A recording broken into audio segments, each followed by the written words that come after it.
2 years ago, the coroner wrote cardiac arrest on my wife Ruby's death certificate. He was wrong. My wife didn't die from a weak heart. She died because of a secret she hid behind the drywall of her home office. I had no idea that secret existed until an hour ago. I had no idea that the people I invited to Sunday dinner were the same people praying for my downfall. I am Isaiah Turner, 72 years old, and I spent 50 years building skyscrapers in Chicago, reinforcing steel and pouring concrete so that other people could sleep safely at night. But I failed to reinforce the foundation of my own family. Today, a contractor named Mateo called me with a tremor in his voice that I have never heard before. He told me not to come to the job site alone. He told me to bring my sons. And when I saw what was hidden behind that wall, I realized that the only thing thicker than blood is the greed that turns it cold. Before I tell you what we found and how I made them pay, hit that like button and subscribe if you have ever had to watch your back around the people who are supposed to have it. Let me know in the comments where you are listening from. The rain in Chicago has a way of getting into your bones when you are over 70. It was a cold, gray Tuesday, the kind of day that makes your joints ache with the memory of every heavy load you ever lifted. I was standing at the counter of a small flower shop on the south side, water dripping from the brim of my hat onto the linoleum floor. In my hand, I held a bouquet of fresh peonies. They were Ruby's favorite. Pink, tight buds that she used to say looked like clenched fists before they opened up into something soft. Today was the second anniversary of her passing. The clerk, a young girl with bright purple braids, smiled at me kindly as she ran my debit card. Then came the sound. That sharp three-tone beep that sounds like a judgment. Declined. I frowned, tapping the chip against the machine again. It was a mistake. It had to be. I am a retired engineer. I have a pension. I have savings.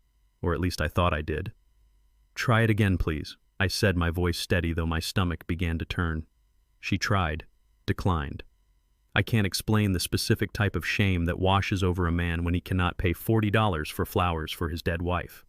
It is not just embarrassment. It is a loss of manhood.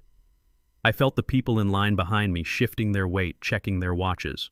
I mumbled an apology, left the flowers on the counter, and walked out into the downpour.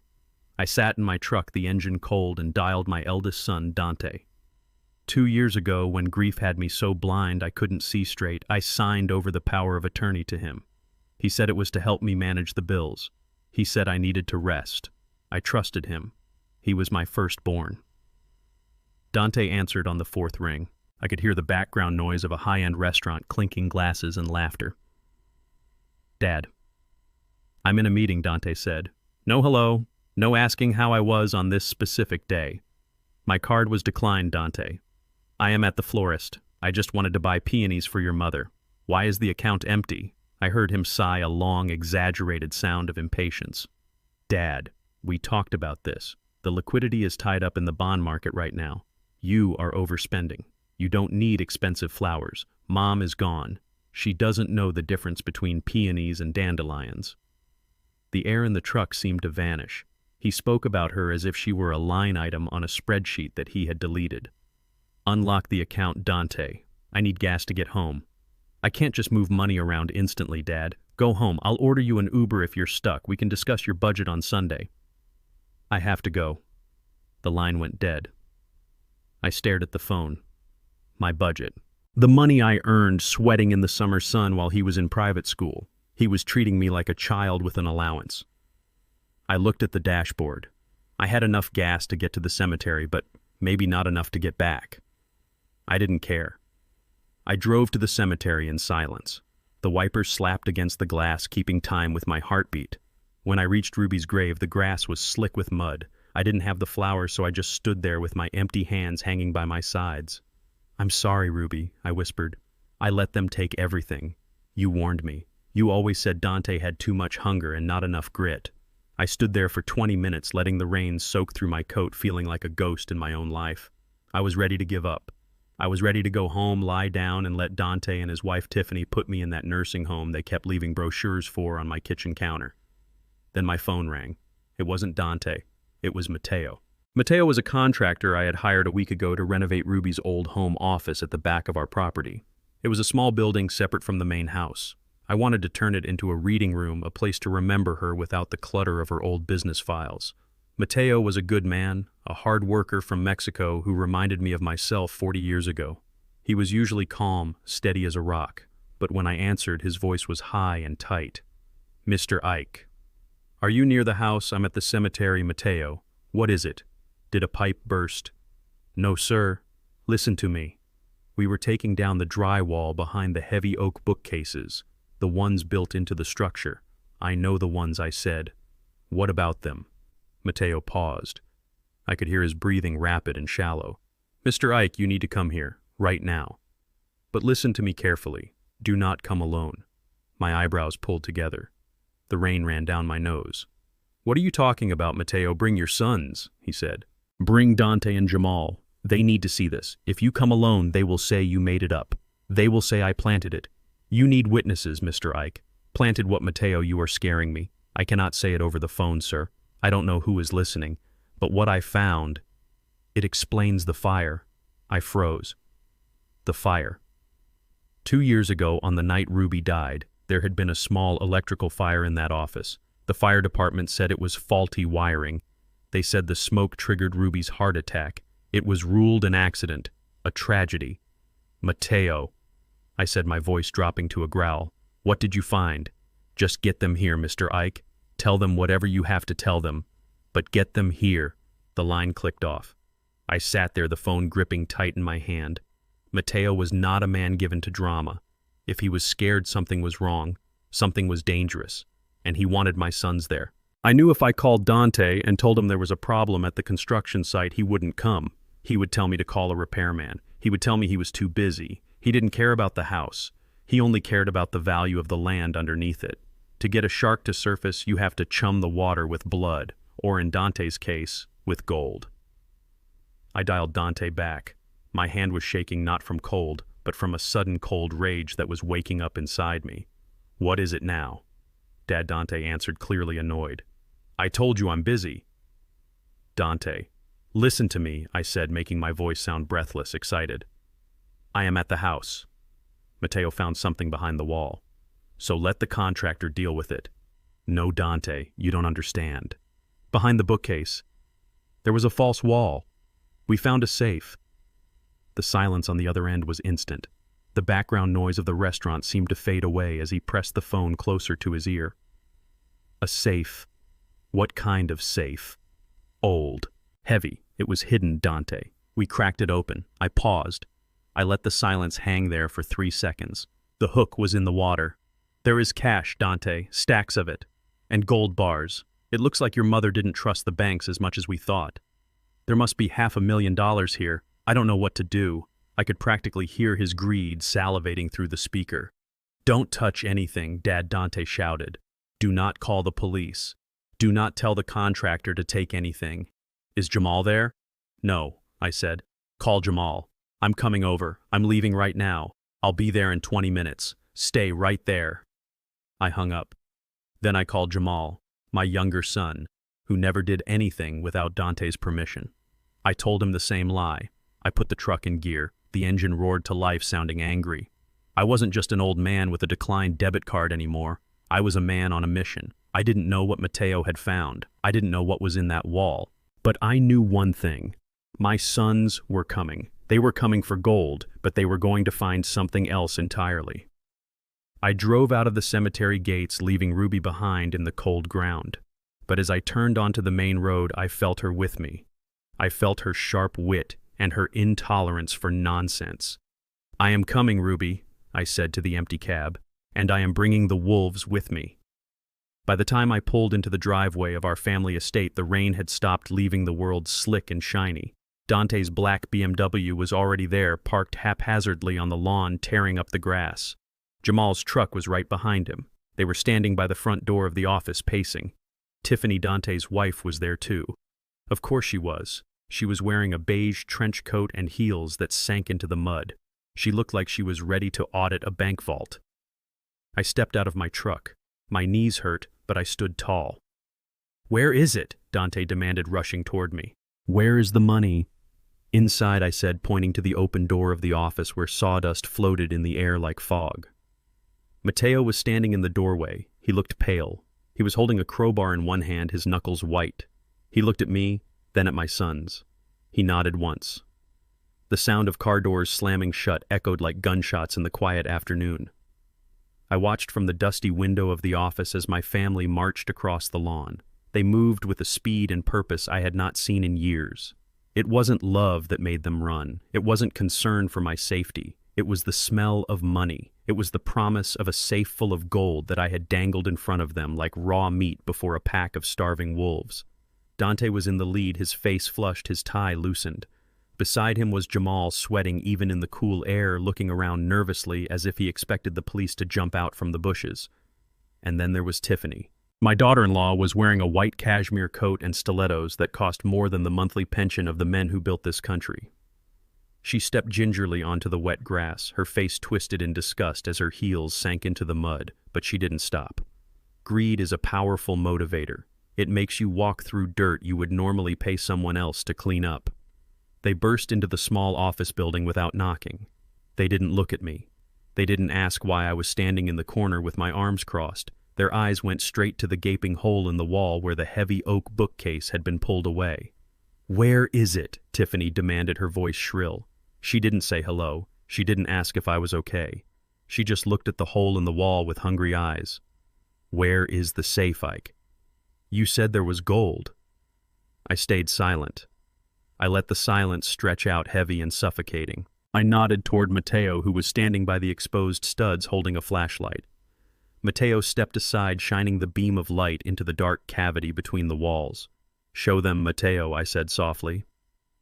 Dante pushed past me, practically shoving me into a stack of old blueprints. He leaned into the wall, his eyes wide, expecting to see the glint of metal, the stack of cash. Jamal crowded in behind him. But there was no gold. There was no steel safe. "What the hell is this?" Dante whispered. His voice trembled, but not with excitement. It was the tremble of a man who sees his own nightmare staring back at him. Inside the wall, strapped to the wooden frame with heavy-duty zip ties, was a cluster of copper pipes. But they weren't part of the plumbing. They had been cut and rerouted in a chaotic, amateurish loop. Yellow gas valves had been bypassed. And sitting in the center of this mess was a small black plastic box about the size of a pack of cigarettes with red and blue wires running directly into the building's main electrical junction box. "It's a timer," Mateo said. His voice was calm, clinical, the voice of a man who knows exactly what he is looking at. Tiffany pushed forward, peering over Dante's shoulder. "I don't understand," she snapped, waving her manicured hand dismissively. "What is this junk?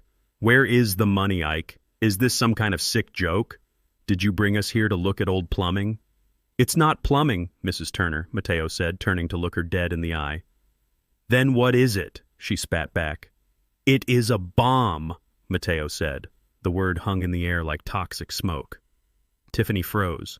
Jamal let out a small, strangled sound and took a step back, bumping into a sawhorse. "Technically, it is an incendiary device," Mateo continued, shining his light on the black box. "It is homemade, very crude. See these pipes? They are gas lines. Someone cut them to let the gas fill the wall cavity. And this box, it is a timer connected to a spark igniter. The plan was simple. Let the room fill with gas for a few hours, then trigger the spark. The explosion would have leveled this entire building. It would have looked like a tragic accident, a gas leak, old pipes." Dante was pale. His skin, usually a rich, healthy brown, had turned the color of ash. He was staring at the black box as if it were a venomous snake poised to strike. "But it didn't go off," Mateo said, tapping the box with the end of a screwdriver. "The soldering on the timer wire was bad. The battery connector corroded. The clock stopped. It failed to spark. When I asked," my voice sounded distant to my own ears, "when was this set?" Mateo looked at the digital display on the dead timer. It was frozen on a date. 2 years ago, he said. October 14th. I felt my knees buckle and I had to lean against the wall for support. October 14th. That was the day Ruby died. That was the day she stayed late in this office to go over the quarterly tax returns. That was the night the fire department said a small electrical short caused smoke which triggered her heart attack. But it wasn't a short. It was a failed detonation. My wife didn't just die. She was targeted. I looked at my sons. I looked at the children Ruby had nursed, the boys she had walked to school, the men she had bailed out of trouble time and time again. Dante was not looking at me. He was staring at his shoes, his chest heaving. Jamal was chewing on his fingernail, a nervous habit he had since he was 5 years old. "You are lying!" Tiffany screamed suddenly, breaking the silence. She pointed a shaking finger at Mateo. "You are a liar! You planted this! You and this senile old man cooked this up to scare us. You want to manipulate us into feeling sorry for him so he can move back into the main house. I know your game." "Tiffany, shut up," Dante hissed, grabbing her arm. "No, I won't shut up," she yelled, pulling away. "Look at this place. It's a dump. This is probably just old construction trash. And you," she turned her fury on Mateo. "Who are you anyway? Just some cheap laborer Ike found on the street. I'll sue you. I'll sue you for slander. I'll have your license revoked. I'll have you deported." I stood up straight. The grief was still there, but it was being pushed down by a cold, hard rage. "Mateo is a licensed structural engineer," I said quietly. "And he found something else, Tiffany." I nodded to Mateo again. Mateo reached into the front pocket of his work vest. He didn't say a word. He just held out his hand, palm open. Resting on his calloused palm was a silver Zippo lighter. It was dirty, covered in drywall dust and cobwebs, but the metal still shone under the work lights. "We found this wedge between the stud and the floor plate right below the gas valve," Mateo said. "It must have slipped out of someone's pocket when they were crouching down to wire the timer." Tiffany stopped screaming. She stared at the lighter. Dante made a noise in his throat, a sound like a dying animal. He reached out a hand to snatch it, but Mateo closed his fist and pulled it back. "No," Mateo said. "Evidence." I stepped closer to Mateo and looked at the lighter. I didn't need to hold it to know what it was. I knew the weight of it. I knew the sound it made when it flicked open. I knew it because I was the one who bought it. 10 years ago, for Dante's 35th birthday, I had given him that lighter. I had it custom engraved. I looked at Dante. Tears were streaming down his face now, but they weren't tears of sorrow. They were tears of terror. "Dad," Dante choked out. "Dad, wait. I can explain. It's not what it looks like. I lost that lighter years ago. Someone must have found it. Someone stole it." Tiffany looked from Dante to the lighter, and for the first time I saw the calculation in her eyes falter. She recognized it too. She had used that lighter to light her slim cigarettes 1,000 times at family barbecues. "What does it say on the side, Mateo?" I asked, though I already knew the answer. Mateo rubbed his thumb over the engraving, clearing away the dust. "It says, 'To Dante, build your own legacy. Love, Dad.'" The room seemed to spin. The irony of those words cut through me like a knife. I had told him to build his own legacy. Instead, he had tried to burn down ours. Mateo put the lighter back in his pocket and buttoned it shut. "I think we should call the police now," Mateo said. "No." Jamal screamed. He dropped to his knees in the sawdust, grabbing the hem of my coat. "No, Dad, please, don't call the cops. It was just a mistake. It was just a stupid idea. We didn't mean to hurt Mom. We thought she was going out for dinner. We just wanted the insurance money."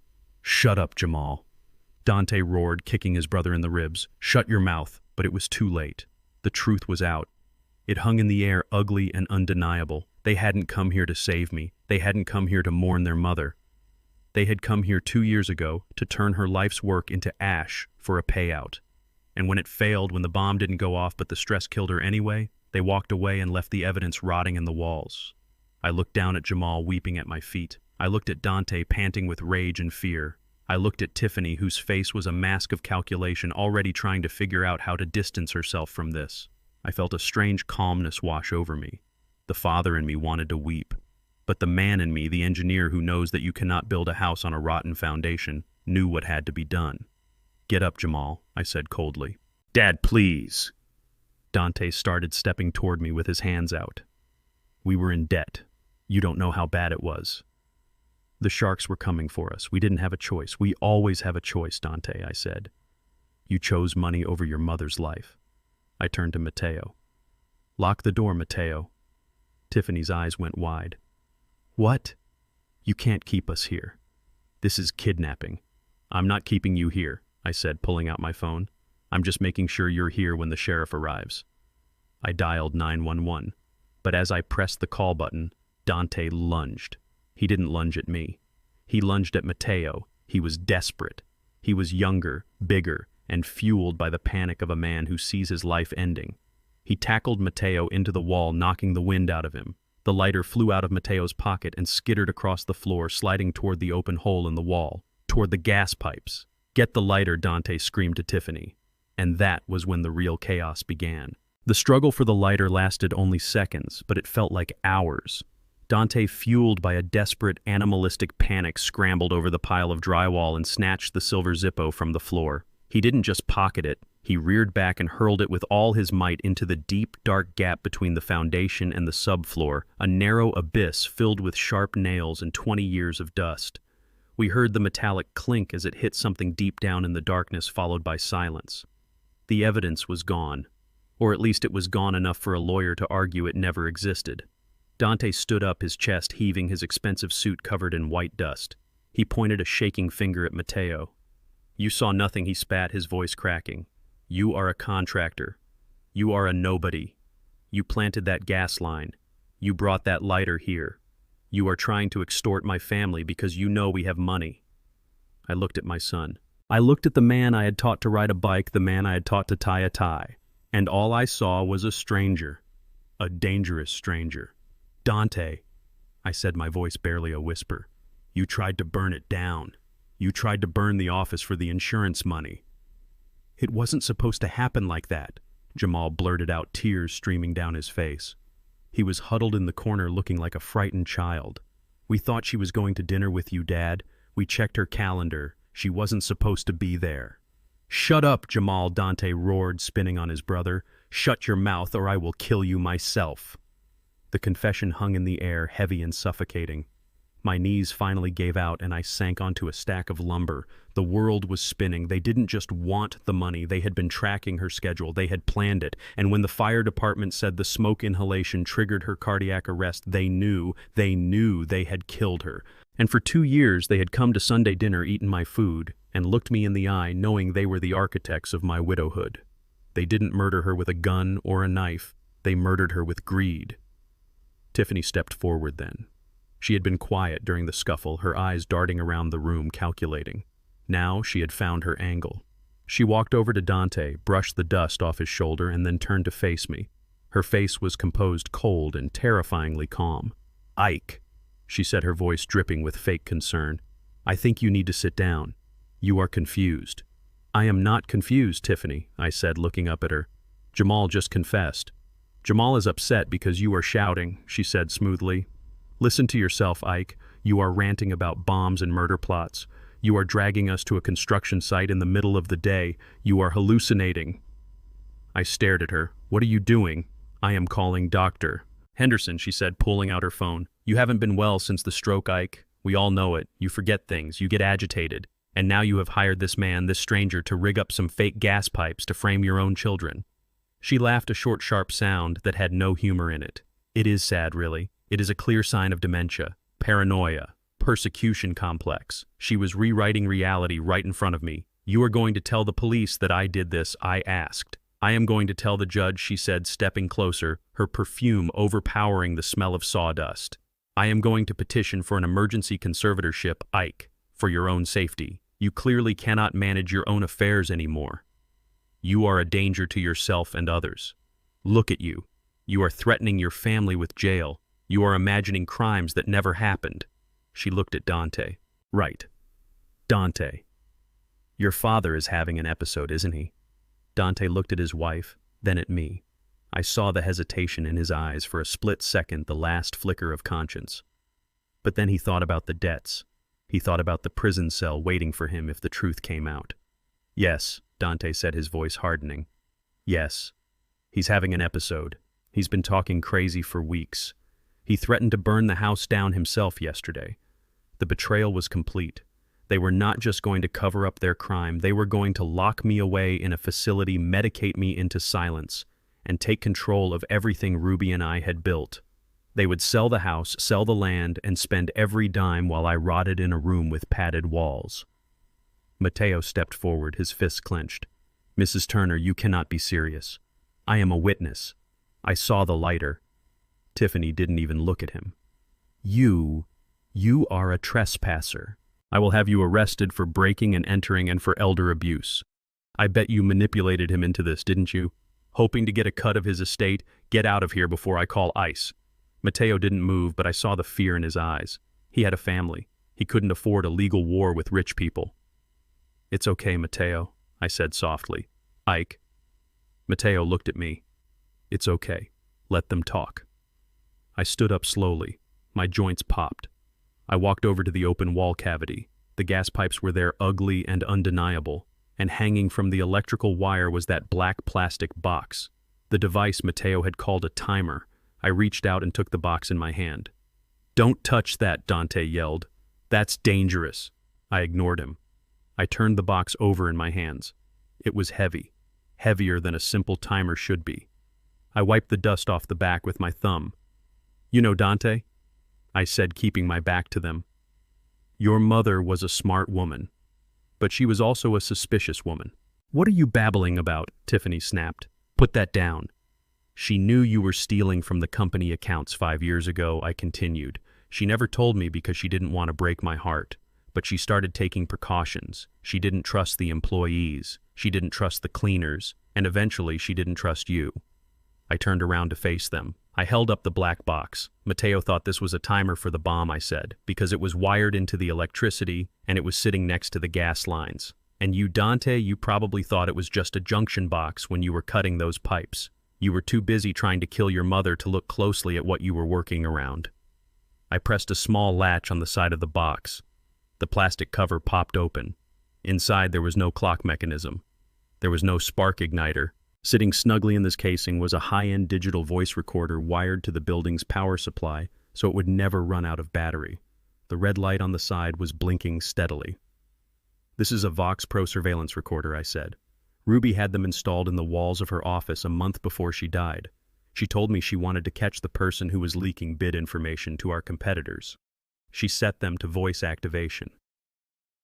I looked at the small digital screen. It was recording right now. Dante's face went white. Tiffany stopped tapping on her phone. It has a terabyte of memory, I said, my voice steady and cold. And since it is hardwired, it doesn't overwrite old files until the drive is full. I looked Dante dead in the eye. It recorded you just now, Dante. It recorded Jamal confessing that you checked the calendar. It recorded you throwing the lighter away. It recorded Tiffany threatening to put me in a home to shut me up. The room went deadly silent. But more importantly, I whispered, leaning in. It was here 2 years ago. I saw the realization hit Dante like a physical blow. If this machine was working on October 14th, I said, then it didn't just record the fire. It recorded the sound of you breaking in. It recorded the sound of you cutting these pipes. And it recorded the last words your mother said when she walked into this room and found her own son setting a trap for her. Give it to me, Dante whispered. He took a step forward. Give it to me now, Dad. I took a step back, gripping the recorder. No, I said. Get him, Tiffany screamed. Get the box. Dante and Jamal lunged at me. They were desperate men, and I was just an old man with a bad heart. But I wasn't alone. Mateo stepped in front of me, grabbing a heavy crowbar from his tool belt. Back off, Mateo shouted. I swear to God I will break your legs if you touch him. The standoff lasted only a second, but in that second the balance of power shifted. They had the youth and they had the greed. But we had the truth. And for the first time in 2 years, the truth was loud enough to be heard. But then sirens wailed in the distance. Police. Tiffany had called them before I even picked up the box. She smiled a cruel, twisted smile. Good luck explaining that to the cops, Ike, she said. It's your word against 3 of us. And we are the ones who called them. I looked at the recorder in my hand. I looked at Mateo. And I knew that the hardest part of this battle hadn't even started yet. I had the gun, but they had the army. And in America, justice doesn't always go to the one who is right. It goes to the one who can endure the fight the longest. Officer Tiffany screamed, running toward the door as the cruiser pulled up. Help, my father-in-law has a weapon. He's having a psychotic break. I looked at Mateo. Hide this, I whispered, shoving the recorder into his tool bag. What? Mateo asked. They will search me, I said. They will take everything I have. Take it. Run. Don't let them find it. Mateo looked at me, then at the door where the police were entering with guns drawn. He nodded once, zipped his bag, and slipped out the back window just as the first officer shouted for me to get on the ground. I went down to my knees, the cold dust pressing into my skin. But as the handcuffs clicked around my wrists, I didn't feel defeated. I felt dangerous. Because for the first time, I knew exactly who I was fighting. And I knew that my wife was watching. The war had just begun. The sirens outside were getting louder, a rising wail that usually signals help is on the way. But in that small, dust-choked room, the sound felt like a countdown. I knew the police were minutes, maybe seconds away from kicking down the door. Tiffany had painted me as a madman with a weapon, and in America, old black men holding strange objects in construction sites rarely get the benefit of the doubt. I looked at the Vox Pro recorder in my hand. It was small, black, and unassuming, but it held the weight of 2 years of grief. It held the answer to the question that had kept me awake for 730 nights. Why did my strong, healthy wife die of a heart attack in a room she knew like the back of her hand? Dante was staring at the device, his chest heaving. He looked like a cornered animal, his eyes darting from the recorder to the door to the window. Jamal was sobbing quietly, a pathetic sound that made my stomach turn. They thought it was over. They thought the police would come in, arrest me, and bury the truth in a psych ward.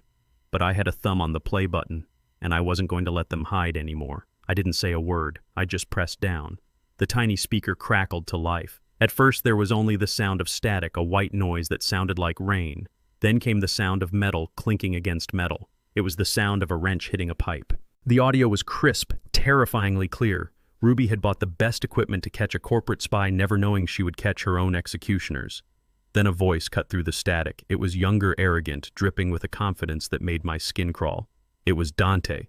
"Stop whining, Jamal." The recording played. "Just cut the valve. We have to bypass the main line or the pressure will drop too fast and the gas company will notice before it blows."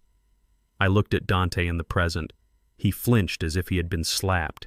Hearing his own voice from the grave of the past seemed to paralyze him. But what if she comes back? Jamal's voice on the tape was shaky, just like it was now. "What if Dad comes? Dad is at the lodge meeting." Dante's recorded voice sneered. "And Mom is at that charity gala. The building is empty. By the time the timer sparks at 3 a.m., this place will be full of gas. One spark and boom, the whole structure goes. It's an electrical fault, Jamal. Happens all the time in old buildings." "But $2 million, Dante," Jamal asked. "Is the policy really that high?" 2.5, Dante corrected him. 2.5 million. Enough to pay off the Russians and have enough left over to buy that condo in Miami. Just cut the pipe. In the dusty room, Tiffany gasped. Her hand flew to her mouth. She stared at her husband, horror dawning in her eyes. She loved money, yes. She was greedy, yes. But she hadn't known about this. I could see it in her face. She thought she married a businessman, not a domestic terrorist. "You wagered my wife's life for a condo in Miami," I whispered, my voice breaking. Dante didn't answer. He couldn't take his eyes off the little black box. The tape continued. There was a grunting sound, the squeal of metal twisting. Then suddenly the sound of a door opening. The heavy oak door of the office. I knew that creak. I had meant to oil it for years. Then the voice that stopped my heart. "Dante Jamal." It was Ruby. My knees nearly gave out. Hearing her voice alive, confused but strong, was like seeing a ghost. Tears blurred my vision. I saw Jamal squeeze his eyes shut, unable to handle the sound of the mother he had betrayed. "What are you doing here?" Ruby's voice asked. The confusion was shifting quickly to suspicion. She was a sharp woman. She didn't miss a beat. "Why is the drywall open? Why do you have those cutters, Mom?" Dante said. His voice on the tape was higher now, panicked. "Mom, go back inside. We are just fixing a leak." "There is no leak," Ruby snapped. "I just paid the maintenance bill, and I smell gas." She paused. The silence on the tape was thick with tension. Then came the realization. "You cut the line," she said. Her voice dropped an octave. It was the voice she used when she caught them lying as teenagers, but this time it was laced with genuine fear. "You are rigging the gas." "Are you insane? You are going to blow up the office." "We need the money," Mom, Dante shouted. The pretense was gone. "Just walk away. Go back to the house and pretend you saw nothing." "I will do no such thing," Ruby said. "I am calling your father. And then I am calling the police. You have lost your minds." There was the sound of movement, heavy footsteps. "Give me the phone!" Mom, Dante yelled. "Don't touch me!" Ruby cried out. Then came the sounds of a struggle, a scuffle of shoes on the wooden floor, a gasp, and then a sickening, heavy thud. It wasn't a soft sound. It was the sound of a head hitting the corner of a solid oak desk. Mom Jamal screamed, then silence. Dead silence. I stood there in the present shaking. The recorder was still playing, but there were no words, just heavy breathing. "Is she dead?" Jamal whispered on the tape. "Check her pulse," Dante snapped. I held my breath. I waited for the sound of them calling 911. I waited for the sound of CPR. I waited for my sons to try and save the woman who gave them life. "She's breathing," Jamal said, "but it's shallow. She's bleeding, Dante. We have to call an ambulance." No, Dante's voice was cold, freezing cold. "If she wakes up, she talks. If she talks, we go to prison. The Russians will kill us in there." "So what do we do?" "We leave," Dante said. "Leave. She's hurt." We leave Jamal. Let the gas finish it. If the explosion doesn't get her, the smoke will. We were never here. Wipe the tools. Let's go. No, wait. Move. The sound of running footsteps. The door slamming shut. And then for the last 10 seconds of the recording, just the sound of my wife, alone in the dark, gasping for air. I stopped the tape. The silence that followed was louder than the sirens outside. "You left her," I whispered. The rage was gone, replaced by a hollow, icy void. "You didn't just cause an accident. She didn't die of a heart attack. You knocked her down. You saw she was alive. And you walked out the door and left her to die so you could collect a check." I looked up at Dante.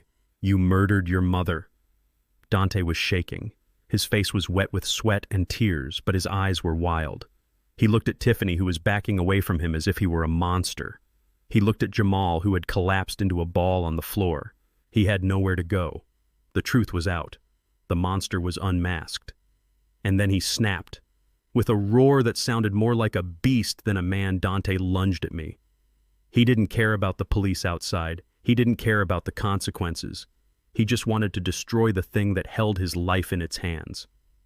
I tried to turn to shield the recorder, but I was 72 years old and he was 45 and fueled by adrenaline. He slammed into me, knocking the wind out of my lungs. We crashed into the wall. I felt his hands clawing at my jacket, his fingernails digging into my wrist.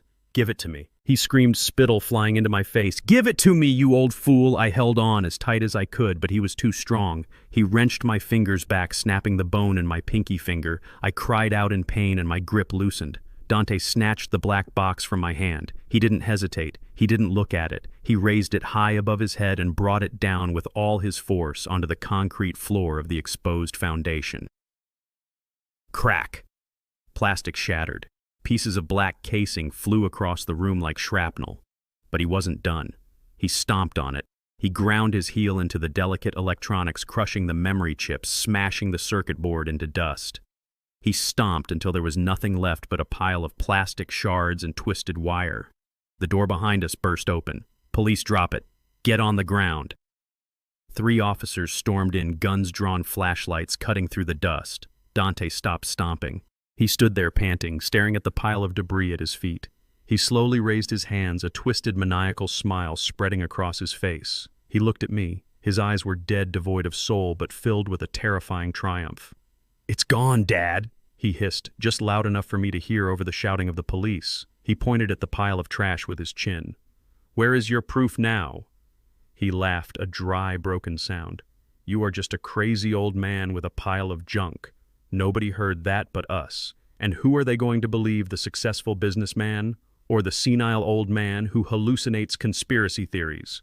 Officer Dante shouted, turning his charm on like a light switch as the police grabbed him. "Thank God you are here, my father. He's having an episode. He attacked us. He's confusing reality." I lay on the floor, clutching my broken finger, watching them handcuff my sons, not for murder, but for safety. I looked at the destroyed recorder. My heart sank. He was right. The audio was gone. The evidence was dust. But as the officer pulled me to my feet and read me my rights, I looked over at the window where Matteo had escaped moments before. Dante thought he had destroyed the truth. He thought he had won. He didn't know that Matteo was a contractor who never went to a job site without his own backup.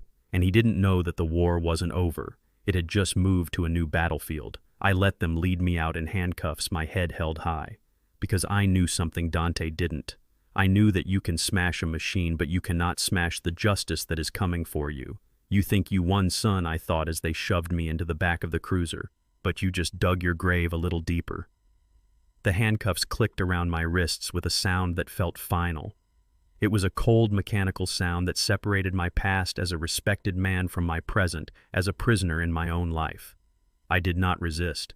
I knew the rules of this game better than my son did. In a room full of shouting and broken plastic, the black man who raises his voice is the threat regardless of the truth. I went to my knees, not because I was weak, but because I wanted to live long enough to see them fall. Officer, please be gentle with him, Dante said. His voice was thick with a performance of concern that made my stomach turn.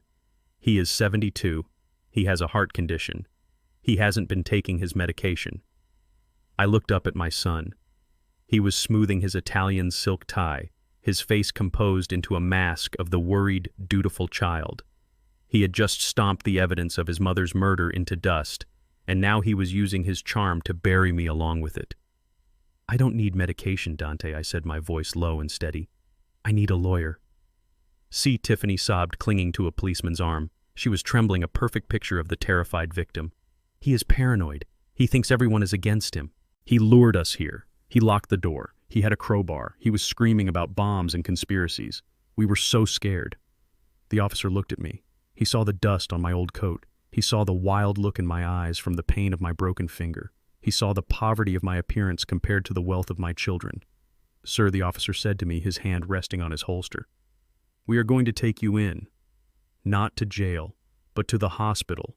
You need to be evaluated. I am not crazy, I said. Look at the wall. Look at the gas pipes. They cut the lines.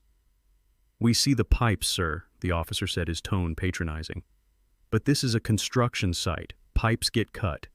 It doesn't mean your family is trying to kill you. They destroyed the recorder, I said. It was right there. I pointed to the pile of black plastic shards on the floor. Dante stepped in, shaking his head sadly. He smashed his own phone, officer. He got confused. He thought it was a listening device. He has been watching too many spy movies. It's the dementia. It's getting worse. The lie was so smooth, so complete that for a second I almost admired it. Dante had taken my reality and twisted it until I sounded like a lunatic. The paramedics arrived a moment later. They didn't bring a stretcher. They brought straps. I sat there as they checked my blood pressure. I watched Dante pull the senior officer aside. I couldn't hear every word, but I saw the body language. Dante was pulling out his wallet. He was showing ID. He was probably dropping names of city council members he played golf with.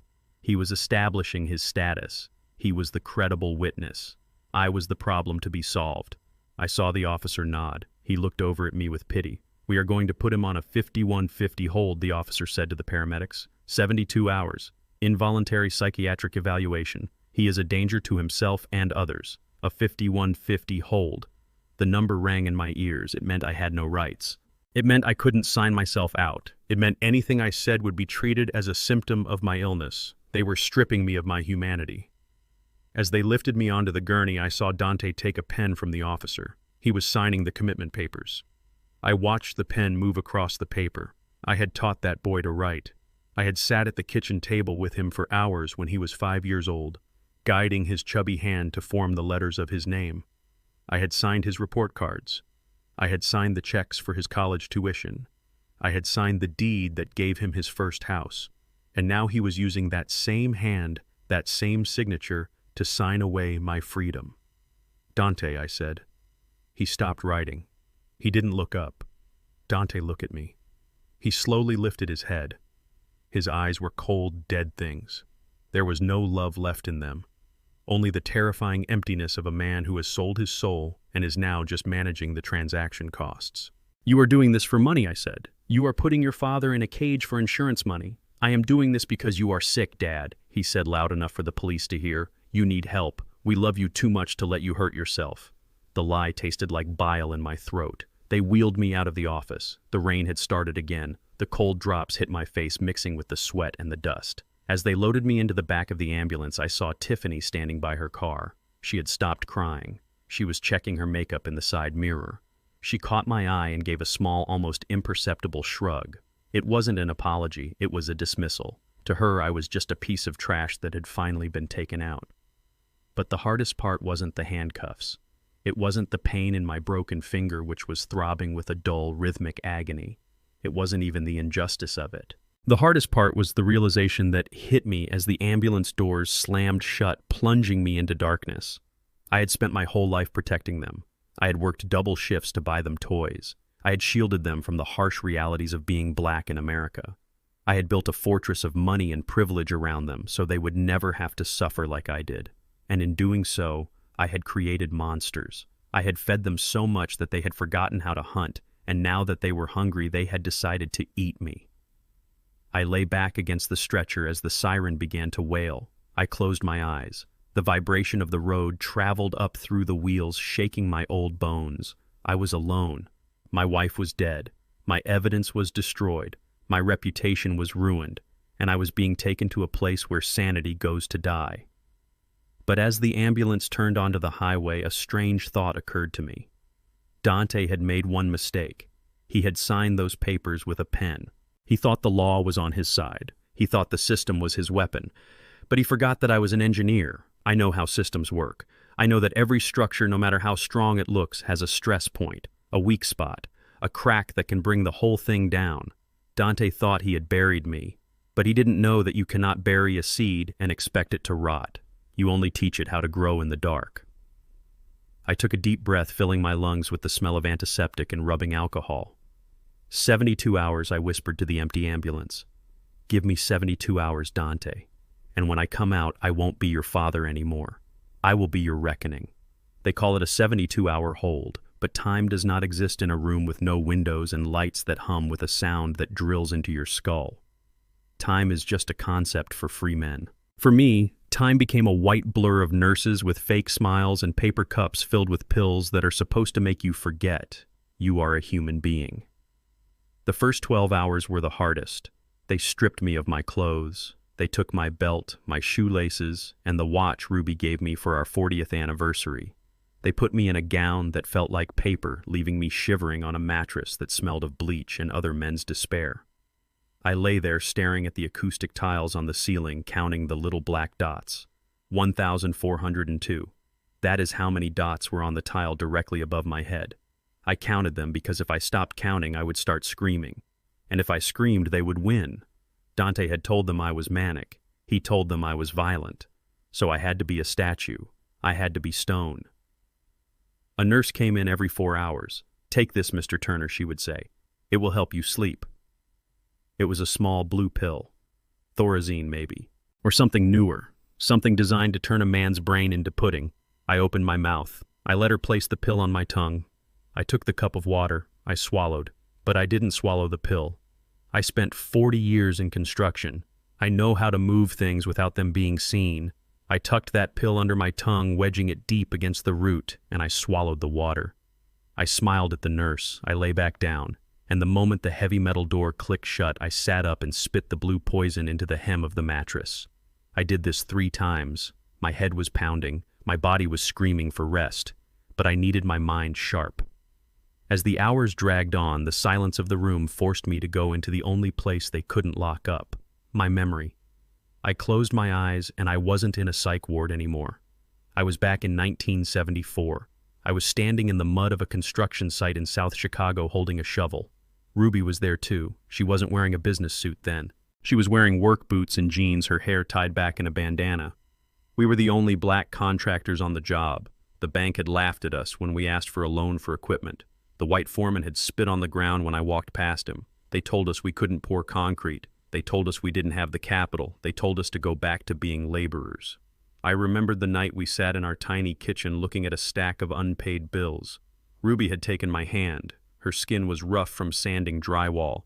Ike, she had said, her eyes burning with a fire that could melt steel. We don't ask them for a seat at the table. We build our own table. And we build it out of concrete so they can't kick it over. We worked 18-hour days. We slept in the truck. We ate sandwiches that tasted like dust. But we built that empire. Every brick, every beam, every contract was paid for with our sweat and our dignity. We took the racism, the insults, the doors slammed in our faces, and we used them as fuel. And now, 50 years later, the son who had grown up sleeping in the back of that truck, the son who had never known a day of hunger in his life, had locked me in a padded room to steal what we had bled for. The rage didn't make me hot anymore. It made me cold. It made me precise. I sat up on the edge of the bed. I am an engineer. I solve problems. And this room was just a problem. I watched the door. I timed the rotations. The morning nurse was lazy. She checked the window every 30 minutes but didn't look at the patient. The afternoon nurse was strict. She watched me swallow. That was the one time I actually had to swallow the pill, and I lost 4 hours to a dark, heavy sleep. But the night nurse, she was different. It was hour 48 when she walked in. She was a tall, black woman, maybe in her late 40s, with kind eyes and tired shoulders. She moved differently than the others. She didn't have that clinical detachment. She looked at me like I was a person. She checked my chart. Then she looked at my face. She frowned. "Mr. Turner," she whispered. "Isaiah Turner." I sat up slowly. The one pill I had taken was still making my limbs feel heavy, but I forced myself to focus. "Yes," I croaked. My throat was dry. She stepped closer, looking at the door to make sure it was closed. "You are the Isaiah Turner who owns Turner Construction. The one who started the Ruby Turner Scholarship Fund." I nodded. "Why?" She let out a breath she had been holding.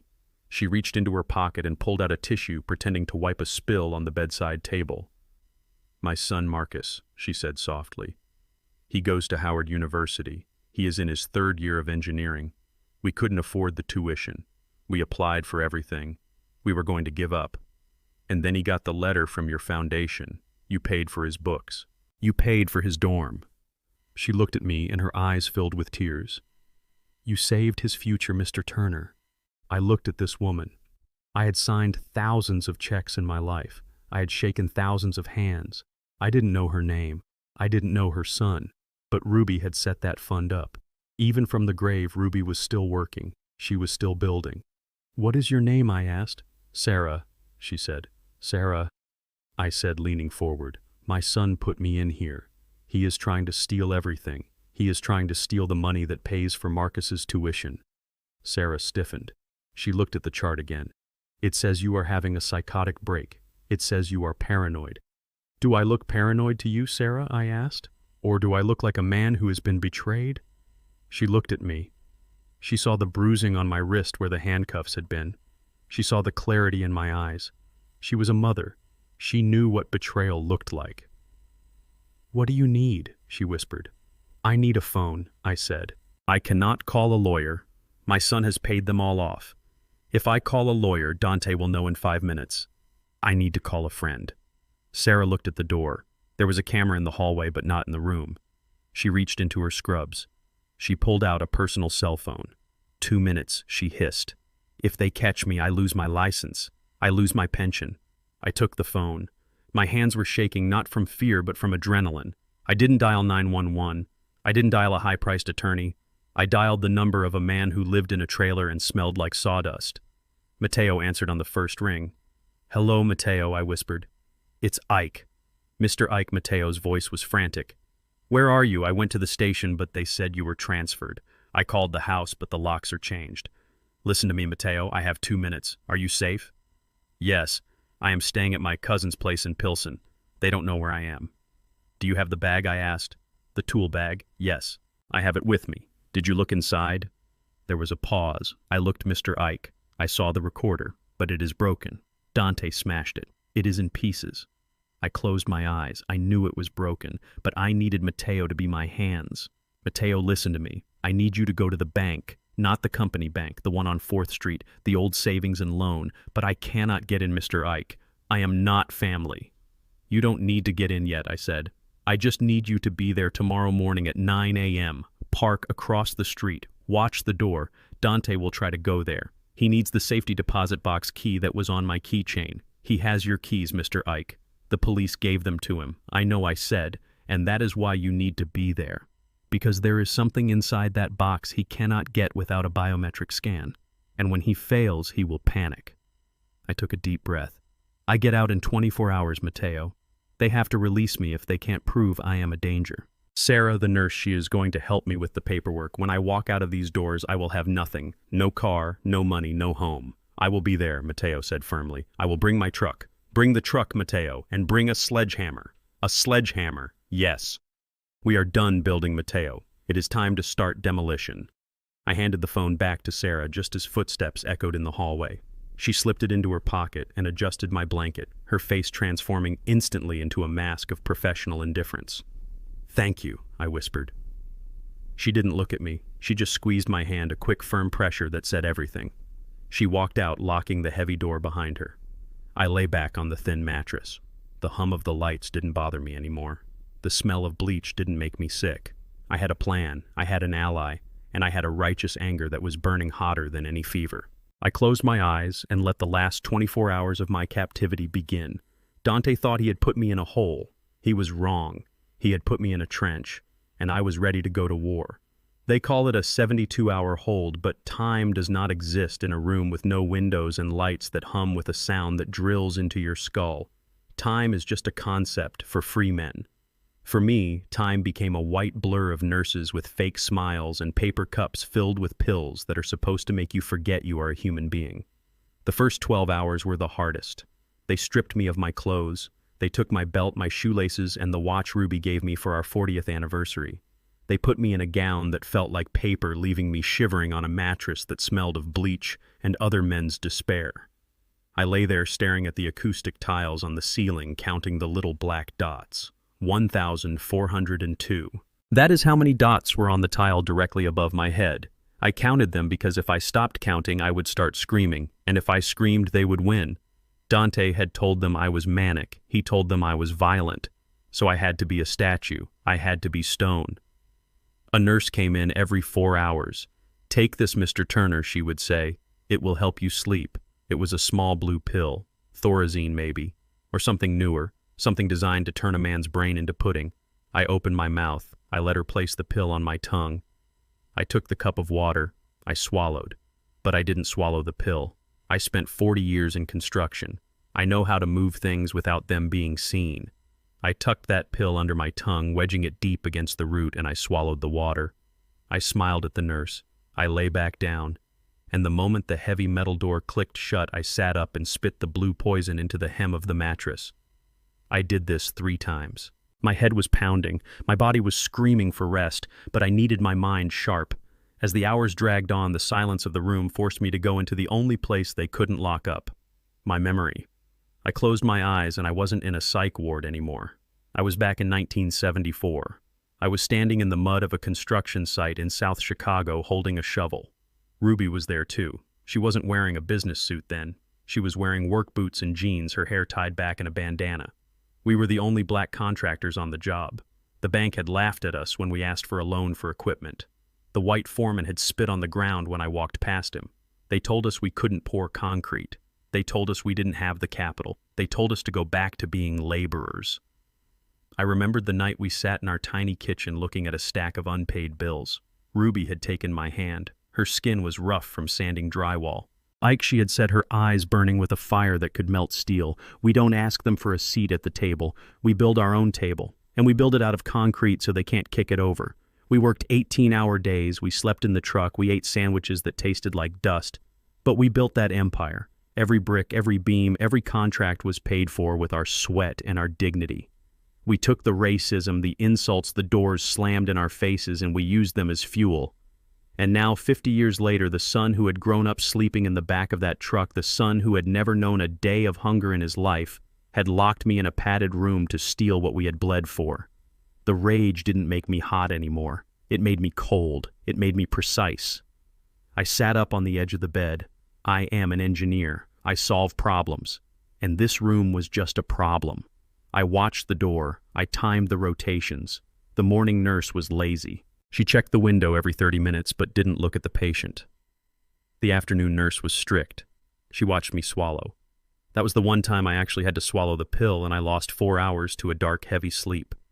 But the night nurse, she was different. It was hour 48 when she walked in.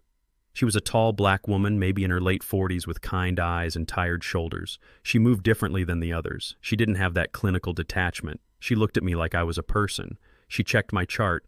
Then she looked at my face. She frowned. "Mr. Turner," she whispered. "Isaiah Turner." I sat up slowly. The one pill I had taken was still making my limbs feel heavy, but I forced myself to focus. "Yes," I croaked. My throat was dry. She stepped closer, looking at the door to make sure it was closed. "You are the Isaiah Turner who owns Turner Construction, the one who started the Ruby Turner Scholarship Fund." I nodded. "Why?" She let out a breath she had been holding. She reached into her pocket and pulled out a tissue, pretending to wipe a spill on the bedside table. "My son Marcus," she said softly. "He goes to Howard University. He is in his 3rd year of engineering. We couldn't afford the tuition. We applied for everything. We were going to give up. And then he got the letter from your foundation. You paid for his books. You paid for his dorm." She looked at me, and her eyes filled with tears. "You saved his future, Mr. Turner." I looked at this woman. I had signed thousands of checks in my life. I had shaken thousands of hands. I didn't know her name. I didn't know her son. But Ruby had set that fund up. Even from the grave, Ruby was still working. She was still building. "What is your name?" I asked. "Sarah," she said. "Sarah," I said, leaning forward. "My son put me in here. He is trying to steal everything. He is trying to steal the money that pays for Marcus's tuition." Sarah stiffened. She looked at the chart again. "It says you are having a psychotic break. It says you are paranoid."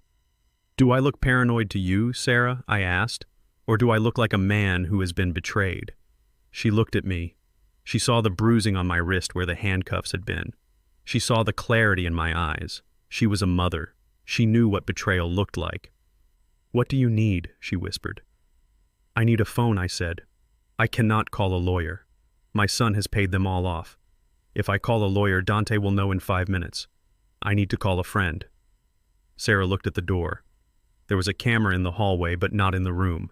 She reached into her scrubs. She pulled out a personal cell phone. 2 minutes, she hissed. "If they catch me, I lose my license. I lose my pension." I took the phone. My hands were shaking, not from fear, but from adrenaline. I didn't dial 911. I didn't dial a high-priced attorney. I dialed the number of a man who lived in a trailer and smelled like sawdust. Mateo answered on the first ring. "Hello, Mateo," I whispered. "It's Ike." "Mr. Ike," Mateo's voice was frantic. "Where are you?" "I went to the station, but they said you were transferred. I called the house, but the locks are changed. Listen to me, Mateo. I have 2 minutes. Are you safe?" "Yes, I am staying at my cousin's place in Pilsen. They don't know where I am." "Do you have the bag?" I asked. "The tool bag." "Yes, I have it with me. Did you look inside?" There was a pause. I looked, Mr. Ike. I saw the recorder, but it is broken. Dante smashed it. It is in pieces. I closed my eyes. I knew it was broken, but I needed Mateo to be my hands.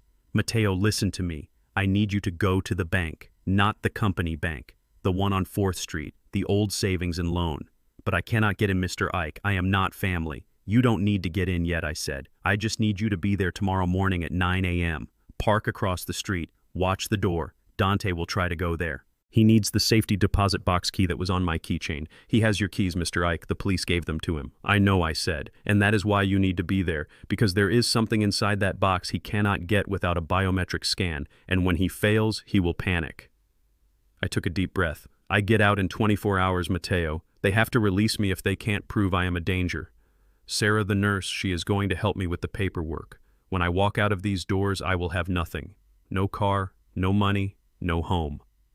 "I will be there," Mateo said firmly. "I will bring my truck. Bring the truck, Mateo. And bring a sledgehammer." "A sledgehammer." "Yes. We are done building, Mateo. It is time to start demolition." I handed the phone back to Sarah just as footsteps echoed in the hallway. She slipped it into her pocket and adjusted my blanket, her face transforming instantly into a mask of professional indifference. "Thank you," I whispered. She didn't look at me. She just squeezed my hand, a quick, firm pressure that said everything. She walked out, locking the heavy door behind her. I lay back on the thin mattress. The hum of the lights didn't bother me anymore. The smell of bleach didn't make me sick. I had a plan. I had an ally. And I had a righteous anger that was burning hotter than any fever. I closed my eyes and let the last 24 hours of my captivity begin. Dante thought he had put me in a hole. He was wrong. He had put me in a trench, and I was ready to go to war. 72 hours is 4,320 minutes. I counted every single one of them. I counted them while staring at the cracks in the ceiling tile. I counted them while eating oatmeal that tasted like wet cardboard. I counted them while listening to the screams of men who had truly lost their minds, wondering if I was slowly becoming one of them. But I wasn't. My mind was a steel trap, and every minute that passed was just another turn of the screw tightening my resolve. When the heavy metal door finally clicked open at exactly 9 a.m., I was sitting on the edge of my bed fully dressed in the wrinkled clothes I had arrived in. I had washed my face with cold water. I had smoothed my gray hair with my hands. I looked like a man who had slept in a gutter, but I held my head like the CEO of a company that built the Chicago skyline. I expected a nurse. I expected Sarah. Instead, I saw Dante. He walked in with a confidence that made my blood boil. He was wearing a fresh navy suit, holding a leather portfolio under his arm like a weapon. He didn't look at me with love. He looked at me with the pity one has for a sick dog that needs to be put down. "Good morning, Dad," he said, keeping his distance. "You look terrible." I looked at him. I didn't speak. I saved my words. I spoke to the director. Dante continued tapping the leather portfolio. "We all agree that you are not ready to go home. You are unstable. The incident at the construction site proving it, so I have handled everything." He pulled a stack of documents out of the folder. They were thick, dense with legal jargon. I recognized the header immediately. "Emergency conservatorship. I am taking over, Dad," he said, his voice dropping to a whisper that was supposed to be comforting.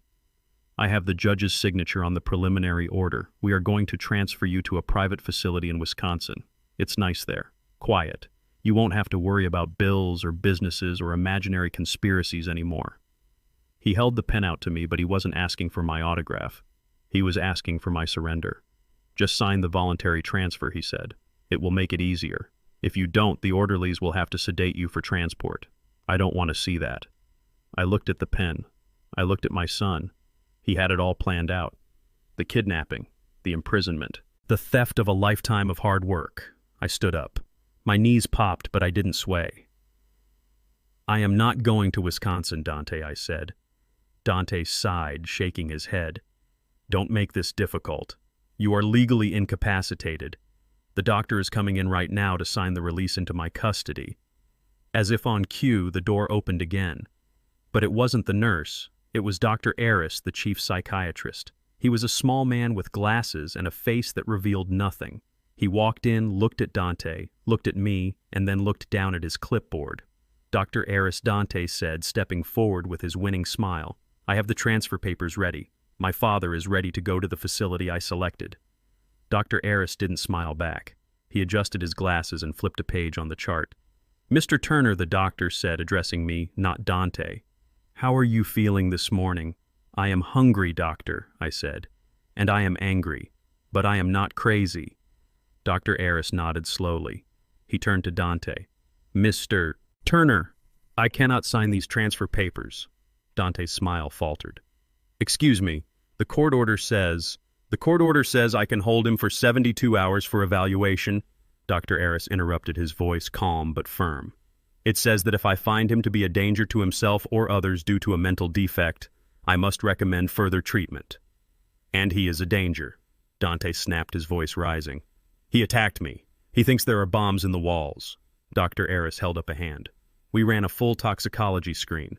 Mr. Turner, your father has no drugs in his system. We ran a cognitive assessment. He scored 29 out of 30, which is higher than most of my staff. And we monitored his behavior. He has been calm, cooperative, and lucid." "He is faking it," Dante yelled. "He is a manipulator." The blood work also shows that he is severely dehydrated and suffering from malnutrition.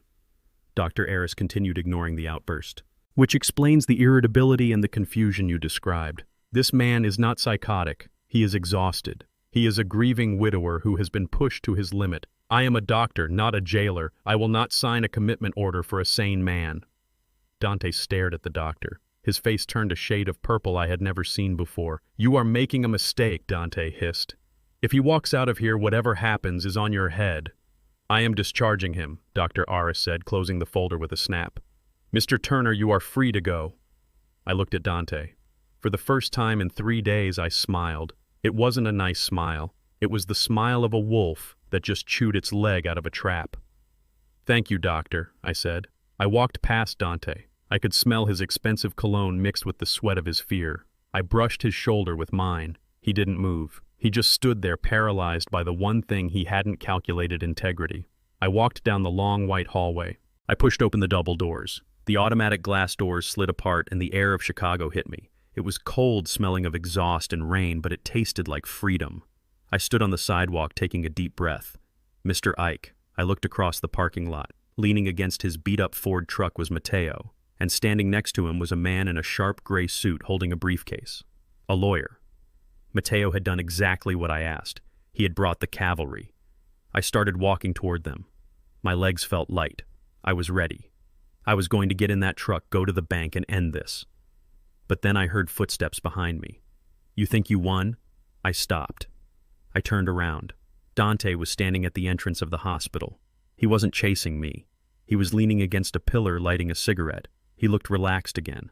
The panic was gone, replaced by a cruel, arrogant smirk. "I didn't win, Dante," I said. "I just survived. And now I am going to the police." "Go ahead," Dante said, blowing smoke into the air. "Go to the police. Tell them your story.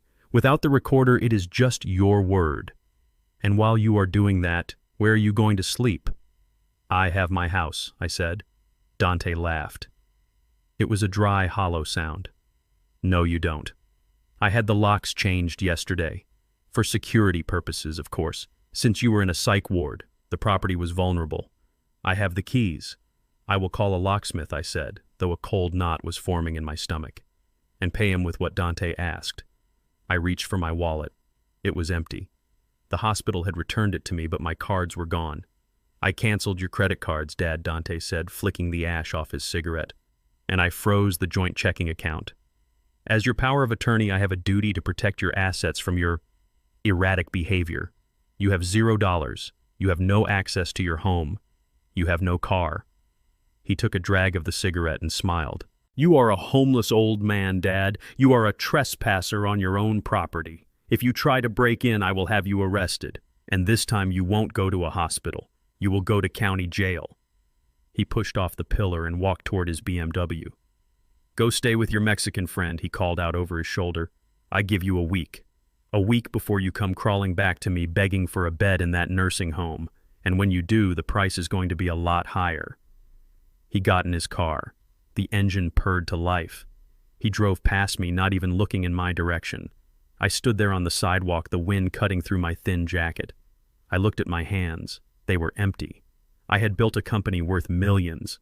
I had raised a family. I had been a pillar of the community. And in the span of 3 days, my own son had stripped me naked. I had nothing. No money, no home, no leverage. Mateo ran up to me, looking at Dante's retreating car with hate in his eyes. "Mr. Ike, are you okay?" "What did he say?" I looked at Mateo. I looked at the lawyer who was checking his watch, clearly wondering if he was going to get paid. He said, "I am dead," I whispered. Mateo grabbed my arm. "You are not dead, boss. You are here. We have the truck. We have the sledgehammer." I looked at Mateo. He was right. Dante had taken the luxury. He had taken the comfort. But he had forgotten where I came from. He forgot that before I was a CEO, I was a man who dug ditches. He forgot that you don't need a credit card to swing a hammer. He thinks I am homeless, I said, my voice hardening into steel. But he forgot that the bank opens in 20 minutes. I climbed into the passenger seat of Mateo's rusted truck. The seat was torn, and the cab smelled of old coffee and drywall dust. It was the best smell in the world. "Drive, Mateo," I said. "Where to?" "To the bank," I said. "I might not have a key to my house, but I have a fingerprint, and that is the one key he couldn't steal." As we pulled out of the hospital parking lot, I didn't look back. I looked forward. I wasn't Ike the victim anymore. I was Ike the demolition man, and I was about to bring the whole house down. The metal walls of a shipping container do not hold heat. They amplify the cold. They turn the wind outside into a hollow drumming sound that reminds you with every beat that you are not in a home. You are in a box. A box designed to hold cargo, not a human being. And certainly not a 72-year-old man who 3 days ago slept on Egyptian cotton sheets in a house with a heated driveway. I sat on a folding camp cot, my back pressed against the corrugated steel wall. My breath came out in white puffs. I was wearing my suit jacket, now wrinkled and stained with the grease of the hospital gurney and the dust of the construction site. It was the only layer I had. This was my new reality. I was Isaiah Turner. I had built skyscrapers. I had poured the foundations for libraries and banks. I had employed hundreds of men. And now I was a squatter in a construction yard in the industrial district, hiding from my own son like a fugitive. The shame was a physical weight. It sat heavy in my gut, heavier than the hunger. I looked around the container. Mateo had tried to make it comfortable. There was a small space heater buzzing in the corner, fighting a losing battle against the Chicago chill. There was a hot plate. There was a stack of architectural magazines on a crate. This was Mateo's office, his break room, and sometimes his bedroom when deadlines were tight. Now it was my sanctuary, and that humiliated me more than anything. I had been the one who gave Mateo his first big contract. I was the mentor, the patron, and here I was eating his instant noodles, shivering in his spare blanket, depending on his charity to survive the night. The door to the container creaked open. A gust of icy wind blew in, swirling the dust on the floor. Mateo stepped inside, quickly closing the door behind him. He was carrying a plastic bag that smelled of grease and spices. Tacos. "Eat, Mr. Ike," he said, placing the bag on the overturned cable spool that served as a table. "You need your strength." I looked at the food. My stomach growled, but my throat was tight. "I cannot pay you back for this, Mateo," I said, my voice raspy. "You know that, right? I have nothing." Dante took the accounts. He took the cards. He even took the change out of my dresser drawer. Mateo stopped unpacking the food. He looked at me, his face serious under the harsh light of the single bulb hanging from the ceiling.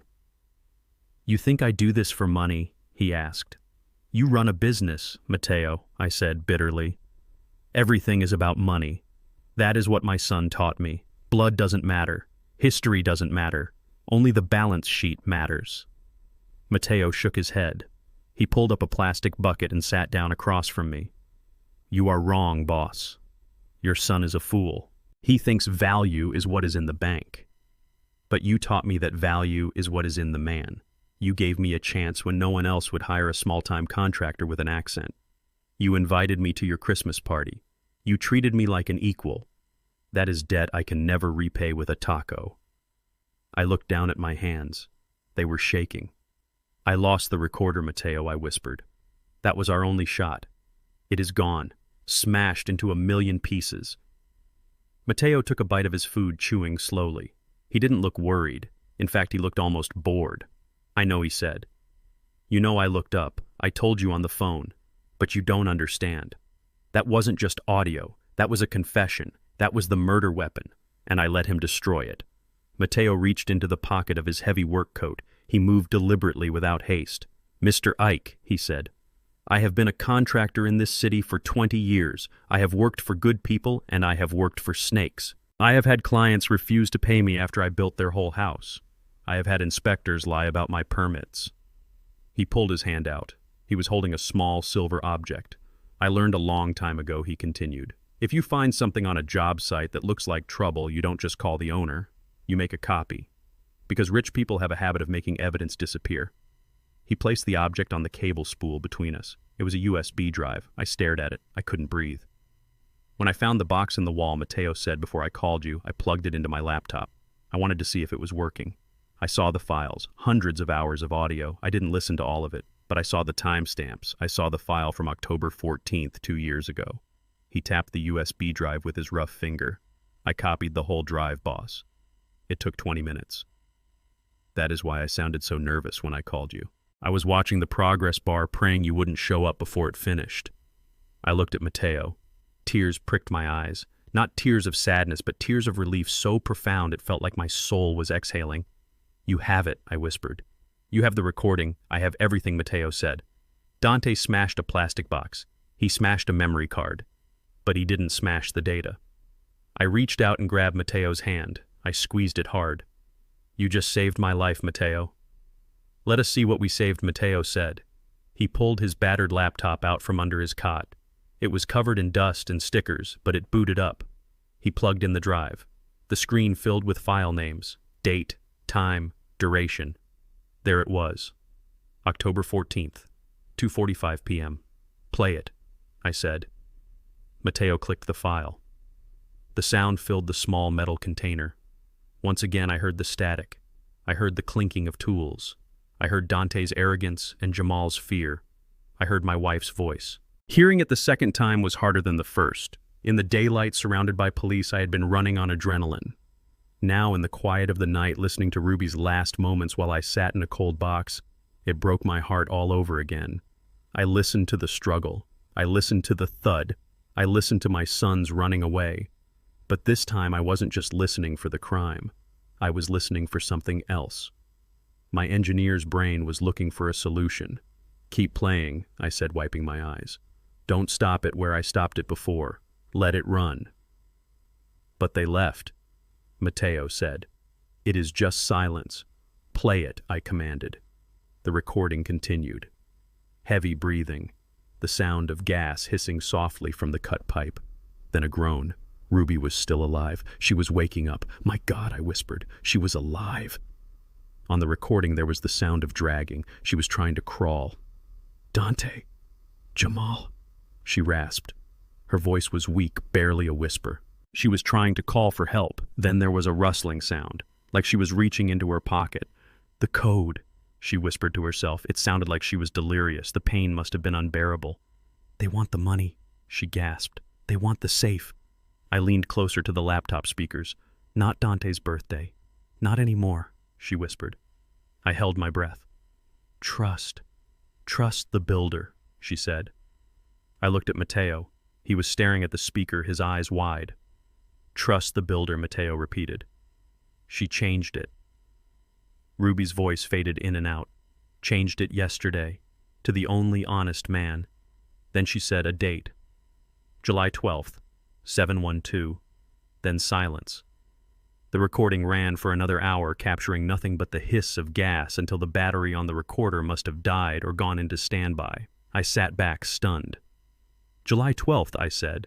Mateo looked at me. His face was pale. "Mr. Ike," he said softly, "that is my birthday." I looked at him. Of course it was. Ruby knew, I said. My voice was trembling. She knew Dante was stealing. She knew the boys were rotten. She was planning to cut them off. That is why she was in the office that night. She was probably rewriting her will. She was changing the access codes. I looked at the young Mexican man sitting across from me. "She trusted you, Mateo. She always said you were the son she wished she had. She said you had hands that knew how to work and a heart that knew how to care." Mateo looked down, ashamed of the praise. "Mrs. Ruby was a good woman. She always asked about my kids. She sent them birthday cards. She changed the combination to the main safe at the bank to your birthday," I said. "Not mine. Not Dante's. Yours." I stood up. The cold was gone. I felt a fire in my chest. "Dante has my keys," I said, pacing the small length of the container.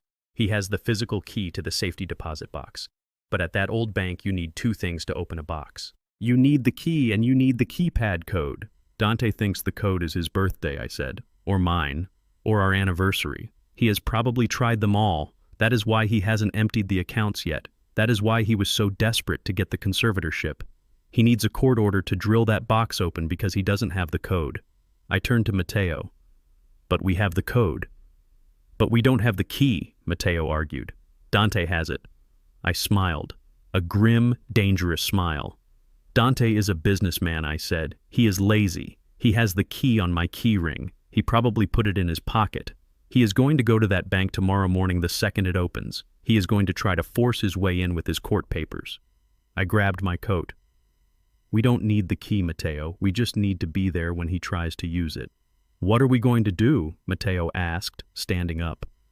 "We are going to let him open the door," I said. "And then we are going to walk through it." I looked at the USB drive on the table. "Keep that safe, Mateo. That is our insurance policy. But tomorrow we are not going to court. We are going to the bank." I lay back down on the cot. The metal walls didn't feel like a prison anymore. They felt like a bunker, a command center. "Get some sleep, Mateo," I said. "Tomorrow we take back the company." I closed my eyes, but I didn't sleep. I replayed Ruby's voice in my head. Trust the builder. She had left me a map. She had left me a weapon. And she had left me the one ally who wouldn't stab me in the back. Dante thought he had buried me in the dirt. He forgot that dirt is where the foundation starts, and I was about to pour a foundation that would trap him forever. The morning couldn't come fast enough. The heavy brass doors of First National Bank on 4th Street are not designed for people like me. Not anymore. They are designed for men in Italian suits and women with purses that cost more than a Honda Civic. They are designed to intimidate.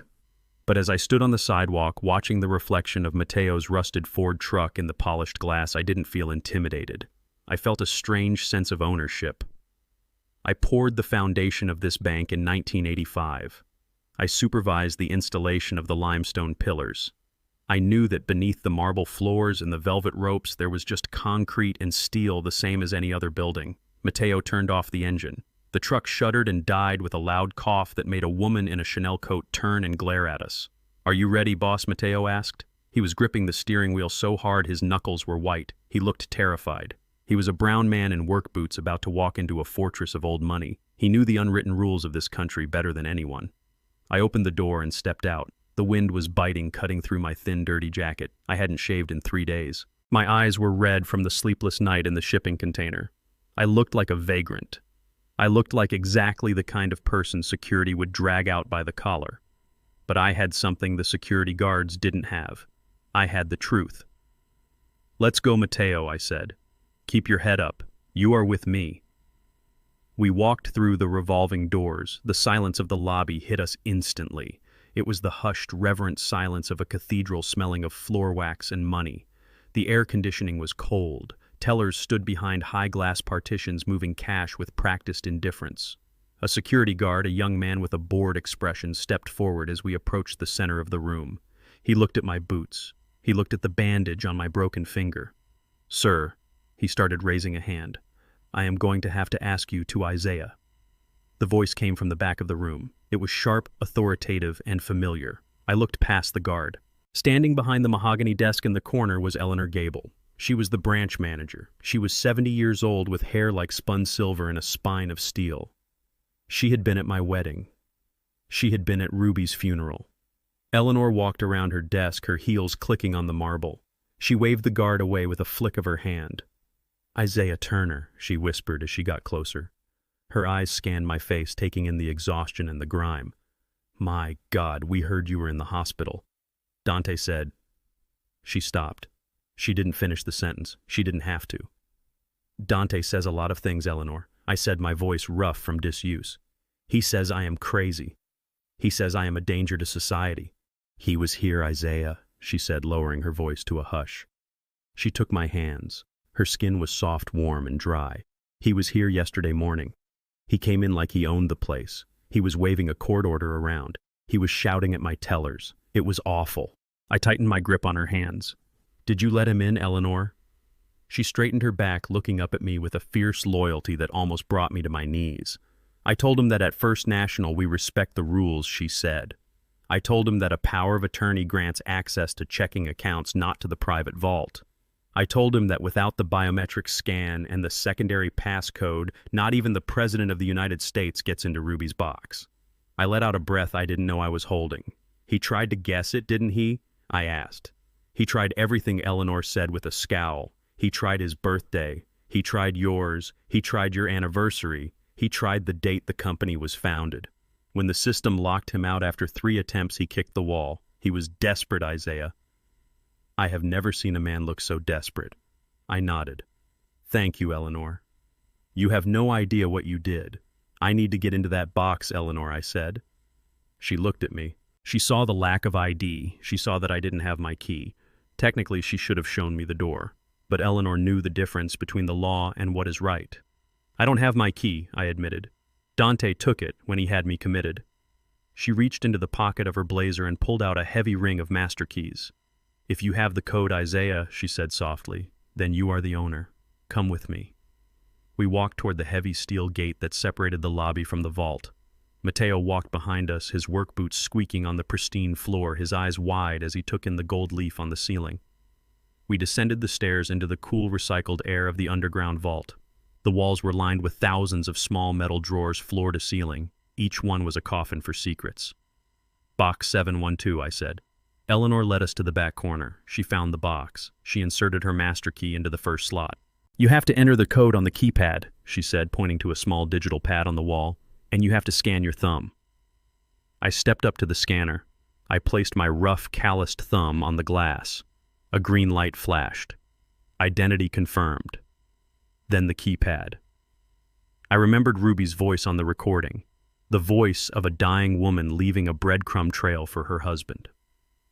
Trust the builder. Changed it to the only honest man. I looked at Mateo. 712, I whispered. I punched in the numbers. 0, 7, 1, 2. There was a heavy mechanical clunk. The lock on the box disengaged. Eleanor turned her key. The small metal door swung open. I reached inside. My hand was trembling. I expected to feel the cold weight of gold bars. I expected to feel stacks of cash wrapped in rubber bands. I expected the millions that Dante had been willing to kill his own mother for. But the box was light. I pulled out the metal tray. It was almost empty. There was no money. There were no diamonds, there were no bearer bonds, there was just a single thick file folder bound in blue velvet. I carried the tray to the small viewing table in the center of the room. Mateo stood on one side, Eleanor on the other. I opened the folder. The title page stared up at me in bold black letters. The Ruby Turner Irrevocable Trust. I turned the page. I began to read. And as I read, the air in the room seemed to shift. The weight on my shoulders began to lift, replaced by a sense of awe. My wife was a genius. She was playing chess while we were all playing checkers. Dated 5 years ago, the document detailed the transfer of every single asset we owned. The construction company, the heavy equipment, the land deeds, the stocks, and the real estate. I flipped to the section on real estate. My finger traced the lines. Asset A, the commercial office building at 4500 Martin Luther King Drive, transferred to the trust. Asset B, the residential property at 12 Oakwood Lane, my house, transferred to the trust, and then I saw it. Asset C, the residential property at 88 Highland Park. I looked at Mateo. That is Dante's house, I whispered. I read the clause underneath. The occupant Dante Turner is granted a revocable life estate license to reside in the property subject to the discretion of the trustee. This license does not constitute ownership. The property cannot be sold mortgaged or leveraged by the occupant. I started to laugh. It started as a chuckle dry and scratchy, and then it grew into a full-bellied laugh that echoed off the steel walls of the vault. He doesn't own it, I said, slamming my hand on the table. He doesn't own any of it. He has been strutting around like a king, driving cars he bought with loans against equity he never had. He has been living in a house that belongs to this folder. I flipped to the back of the document. Beneficiary designation. My heart stopped. This was it. If Dante wasn't the owner who was the beneficiary, who got the money, I read the name. Primary beneficiary, the Ruby Turner Foundation for Urban Development. Sole trustee with absolute discretion. I held my breath. Isaiah Ike Turner. And underneath my name in handwriting that made my eyes blur with tears was a note.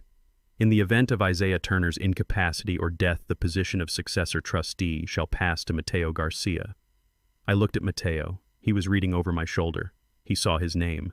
He gasped, stepping back, his hand covering his mouth. Me, he whispered. She trusted me with everything. She knew Mateo, I said. She knew that if I died, Dante would tear this legacy apart. She knew you were the only one who would build, not destroy. I looked at the document again. There was one more paper clipped to the back. It was a letter. It wasn't written in legal jargon. It was written on her personal stationery. My dearest Ike, if you are reading this, it means I am gone. And it probably means our sons have broken your heart. I am sorry I didn't tell you about the trust. I knew you would never want to believe the worst about them. You love them too much. You always saw the little boys they used to be, not the men they became. But I saw the way Dante looked at the books. I saw the way Jamal followed him. I had to protect what we built. I had to protect you. They will try to take it, Ike. They will try to bully you. But they can't touch the trust. It is ironclad. You hold the keys. You hold the power. Use it. Teach them the lesson we failed to teach them when they were children. Make them earn their way back to humanity. Or cut them loose. I love you, my builder. Ruby. I closed the folder. I ran my hand over the velvet cover. I felt her presence in the room. She hadn't just left me money. She had left me a sword. She had left me a shield. I looked up at Eleanor. Can I take this? I asked. "You are the trustee, Isaiah," she said, wiping a tear from her cheek. "It belongs to you. It always has." I picked up the file. It felt heavier than gold. It felt like justice. "Dante thinks I am homeless," I said to Matteo. "He thinks he locked me out of my own life. He thinks he won the game because he stole the pieces." I walked toward the vault door. "But he is living in my house, Matteo. He is driving on my driveway. And he is about to find out that his lease has just expired." Matteo grinned. It was a fierce, sharp grin. "Do we still need the sledgehammer, boss?" I looked at the file in my hand. "No," I said. "We don't need a sledgehammer to break down the door, but bring it anyway. I have a feeling we might need to renovate the walls where he hid his secrets." We walked out of the vault. We walked through the lobby. The security guard nodded at me this time. I wasn't a homeless man anymore. I was the man who owned the building he was standing in. We stepped out into the sunlight. The city of Chicago looked different now. It didn't look like a place of struggle. It looked like a chessboard. And I had just been handed the queen. "Let's go, Matteo," I said, climbing into the truck. "Where to?" "To Dante's house," I said. "I think it is time for an eviction." As the truck roared to life, I pulled my phone out. It was a burner phone Matteo had bought me, but it worked. I dialed a number I hadn't called in years. "Who are you calling?" Matteo asked. "The sheriff," I said. "I need an escort. I want to make sure my son receives his eviction notice in person." The engine revved and we merged into traffic. The hunt was over. The execution was about to begin. The atmosphere inside the law office of Sterling and Associates was suffocating. It was a heavy, pressurized silence that seemed to suck the oxygen right out of the room. The only sound was the rhythmic mocking tick of the grandfather clock in the corner, marking the seconds of a life that was about to change forever. Dante sat on one side of the massive mahogany desk, his body language screaming arrogance. He leaned back in the expensive leather chair, one leg crossed over the other, tapping his fingers impatiently on the armrest. He checked his gold watch for the third time in 5 minutes, making a show of how inconvenient this meeting was for him. Across from him sat his father, Isaiah Ike Turner. The old man was a statue. He sat with his back straight, his hands clasped calmly on the table, his eyes fixed on a point somewhere in the distance. He looked like a man who had made peace with the storm. Dante finally let out a loud, exaggerated sigh, breaking the silence. He looked at the lawyer, then at his father with a smirk that didn't quite reach his eyes. "Come on, Dad," he said, his voice dripping with condescension. "We all know how this ends. Let's just sign the papers so I can get out of here. I have a lunch reservation at 1 o'clock with the investors, and I really don't want to be late." He chuckled, a dry sound that bounced off the walls. He truly believed he had won. For months he had maneuvered, manipulated, and pressured his father. He thought today was just a formality, a surrender ceremony where the old lion would finally hand over the pride to the young king. Mr. Sterling, the family attorney who had served the Turners for 40 years, didn't look up. He was a man of few words, known for his steel-trap mind and icy demeanor. He adjusted his spectacles, sliding them down his nose, and continued to arrange a stack of files with agonizing slowness. Without making eye contact, Sterling spoke, his voice gravelly and serious. "Dante, I would strongly suggest you cancel that lunch reservation. This meeting is going to take longer than you anticipate, and frankly, after you hear what I am about to read, I doubt you will have the appetite to eat anything at all." Dante frowned, a flicker of annoyance crossing his face. He slammed his hand on the table, leaning forward. "What kind of game is this, Sterling? Stop stalling." The office building, the estate in the countryside, the investment accounts, they are all under the family holding company, and as the CEO, I have the authority. Dad agreed to step down. That's why we are here. Ike remained silent. He didn't flinch at his son's outburst. He simply gave a microscopic nod to the lawyer. That was the signal. Sterling reached into his briefcase and pulled out a document bound in a dark blue leather folder. He placed it in the center of the desk with a reverence usually reserved for holy scriptures. He opened it, cleared his throat, and began to read. The words were precise, legal, and devastating. He stated that according to the latest amendment of the Turner Family Trust executed and notarized exactly 6 months ago, the structure of ownership had been fundamentally altered. Dante rolled his eyes, thinking this was just legal jargon. But then Sterling paused, looked Dante dead in the eye, and delivered the first blow. The document stated that the sole beneficiary with absolute and total control over all assets, properties, and liquid funds within the trust is Mr. Isaiah Ike Turner. The smirk on Dante's face froze. It didn't disappear instantly. It just turned into a confused grimace. He blinked his brain, refusing to process the words. "Excuse me," he stammered. "What did you just say? I am the only son. I am the legal heir." Sterling ignored the interruption and turned the page. His voice remained steady, devoid of emotion, like a judge reading a death sentence. He continued reading the clause regarding succession. It stated that upon the passing of Mr. Isaiah Turner, the entirety of the trust's assets would not be distributed to any family members or descendants. Instead, the full estate would be liquidated and donating 100% of the proceeds to the Veterans Support Network and the Children's Hope Foundation. The document explicitly stated that the children of Isaiah Turner, specifically Dante Turner, were to receive absolutely nothing. Zero. Not a single cent. Dante shot up from his chair as if he had been electrocuted. His face turned a deep shade of crimson. "This is insanity," he screamed, pointing a trembling finger at his father. "You senile old man. You've been brainwashed. I will sue you. I will drag you through every court in this country. You cannot cut me out of my own birthright. This is my money." For the first time since they entered the room, Ike moved. He slowly turned his head and looked up at his son. His eyes were not the eyes of a victim. They were sharp, clear, and burning with a cold fire. "Sit down," Dante Ike said. His voice was not loud, but it carried a weight of authority that made the room vibrate. "The show isn't over yet. You think losing the inheritance is the worst thing that's going to happen to you today? You are mistaken. That was just the opening act." Dante froze. There was something in his father's tone that terrified him. A primal warning bell went off in his head. He slowly sank back into his chair, his legs feeling weak. He wiped a bead of sweat from his forehead. "What are you talking about?" he whispered. Sterling turned his chair and faced the wall behind him. There was a hidden wall safe concealed behind a painting. He spun the dial, the clicks echoing in the silent room. He opened the heavy steel door and retrieved a black envelope. Returning to the desk, he slid the contents out. It was a single sheet of paper, a photocopy of a contract, and a high-resolution photograph. He slid them across the mahogany surface until they rested directly in front of Dante. Dante looked down and his blood ran cold. The color drained from his face so fast he looked like a ghost. It was a loan agreement, a promissory note for $3 million. But this wasn't a bank loan. The logo at the top of the page was a stylized serpent wrapped around a dagger. Everyone in the city knew that symbol. It belonged to the Viper Syndicate, a ruthless underground lending organization that didn't use collection agencies. They used baseball bats and concrete shoes. The borrower's name was clearly printed Dante Turner.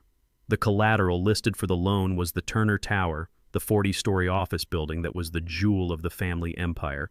And at the bottom of the page, next to Dante's signature, was another signature. Isaiah Ike Turner, listed as the co-signer and property owner. Dante's hands began to shake uncontrollably. He looked up, his eyes wide with panic. He tried to speak, but his throat was dry, so what he managed to choke out, his voice cracking. "I needed capital. The business needed cash flow. You wouldn't give it to me, so I found my own way. You signed it, Dad. I have your signature right here. You can't deny it. You were probably drunk when you signed it, but a signature is a signature." Ike let out a short, humorless laugh. "It was a sad sound, Dante," he said softly. "Do you really think I am that far gone? I haven't touched a drop of alcohol in 20 years, not since my first heart attack. You know that." Sterling placed another document on the table. "This is a forensic handwriting analysis," the lawyer explained. "We took the liberty of having the signature examined. It is a forgery, Dante. A very good one, I admit. You must have practiced tracing your father's signature from old documents for hours, but it is a forgery nonetheless." Dante slammed his fist on the table, trying to regain control of the situation. "Who cares?" he yelled. "The Vipers don't care about forensic analysis. They have a contract. They gave me the money, and the building is the collateral. If I can't pay, they take the building. That's how it works. You're going to lose the tower anyway, old man." Sterling took off his glasses and folded them deliberately. He leaned in his eyes, locking onto Dante's with a look of pity mixed with contempt. "And that, Dante, is where you have made a fatal miscalculation." The lawyer tapped the blue folder containing the trust amendment. "You see, Dante, because we transferred the ownership of the Turner Tower into the trust 6 months ago, your father as an individual no longer owned the building when this loan was signed last month. The building belongs to the trust, a separate legal entity. Even if the signature were real, Isaiah Ike Turner did not have the right to pledge the building as collateral for your personal loan. Sterling paused to let the words sink in. Legally speaking, the mortgage on the building is void. It is invalid. The Viper Syndicate cannot touch the building. It is protected by the trust. They cannot foreclose on it. They cannot seize it. The collateral you offered them doesn't exist. The room spun around Dante. He felt nausea rising in his throat. He gripped the edge of the desk to keep from falling over. "Wait," he gasped. If the collateral is void, then what happens to the debt? I took the money. I took the $3 million. Ike looked at his son with a mixture of sorrow and finality. You took the money, Dante. You spent the money, and now you owe the money. But you don't owe it to a bank that will simply file a lawsuit. You owe it to the Viper Syndicate, and you secured that debt with a lie. Sterling's voice was soft, almost a whisper now. You committed fraud against the most dangerous criminals in the city, Dante. You sold them a building you didn't own. When they find out that their contract is worthless and that they cannot take the tower, they are not going to come looking for your father. They are not going to come to this law office. Dante's breathing became ragged. He realized the trap he had walked into. He had thought he was the predator, but he was the prey. He had borrowed money from sharks thinking he could feed them his father's arm, but his father had just put on armor. Now the sharks would turn on the only meat available. But the money. Dante whispered, tears welling up in his eyes. I spent it. I paid off my gambling debts. I lost the rest in the futures market. I don't have it. I don't have $3 million. Dad, you have to help me. You can't let them kill me. Just sell the building. Please. I'm your son. Ike stood up slowly. He looked tired, older than he had ever looked before. He buttoned his jacket and picked up his hat. He looked at the weeping, trembling man-child before him. I am not letting them do anything, Dante Ike said. You did this. You made the choice to steal, to forge, and to deal with devils. I protected the family legacy from you. Now you must protect yourself from your own choices. Ike turned to the lawyer. Come, Sterling. We have a meeting with the charity directors. Dad. Dante screamed, scrambling out of his chair, falling to his knees. Dad, please don't walk out that door. They will kill me. Ike paused at the heavy oak door. He didn't turn around. He just spoke one last sentence into the heavy air of the room. Then perhaps for the first time in your life, you should start praying, son. The door clicked shut. Dante was left alone in the silence, the ticking of the clock sounding like a countdown. He looked at the black phone on the desk. It started to ring. He didn't need to look at the caller ID to know who it was. The Vipers were calling to collect, and Dante Turner had nothing left to pay with but his life. The grand ballroom of the Plaza Hotel was a sea of velvet diamonds and the clinking of expensive crystal. The air smelled of imported orchids and the heavy, intoxicating scent of money. This was the night Dante and Tiffany had been waiting for. It was the official launch gala for the Turner Lofts project. Their plan was ambitious and in their minds foolproof. They were pre-selling luxury apartments in the Turner Tower, the very building they had already secretly leveraged to the mob, and the very building that technically no longer belonged to them. But they didn't believe that part. They were convinced that their father's threats were just the ramblings of a powerless old man. They were the future. They were the golden children. Dante stood at the center of the room holding a glass of champagne surrounded by a circle of eager investors. He looked every inch the successful developer. His Italian suit fit perfectly. His smile was bright and practiced, and his handshake was firm. He was selling them a dream. He spoke about the infinity pool on the roof, the private elevator access, and the smart home technology that would redefine urban living. He was collecting checks, large checks, deposit money from wealthy doctors, lawyers, and foreign investors who believed in the Turner name. Tiffany was working the other side of the room. She was dazzling in a silver evening gown that hugged her figure, laughing at jokes that weren't funny and promising penthouses that she had no legal right to sell. They were high on adrenaline. They felt untouchable. They had ignored the meeting with the lawyer earlier in the week, convincing themselves it was a scare tactic. They believed possession was 9/10 of the law, and they possessed the keys, the office, and the audacity. They were celebrating their victory before the game had even finished. Then the heavy oak doors at the back of the ballroom swung open. Usually the arrival of a guest late in the evening goes unnoticed, but this was different. The atmosphere in the room shifted subtly like the drop in pressure before a thunderstorm. Heads began to turn. Conversations trailed off. The silence started at the back of the room and rolled forward like a wave until it reached the stage where a jazz band was playing soft background music. Even the band stopped playing, sensing the change in the room. Isaiah Ike Turner stood in the doorway. He was not the man Dante and Tiffany had grown used to seeing. He was not the tired, shuffling old man in the stained cardigan who sat in the corner of family dinners.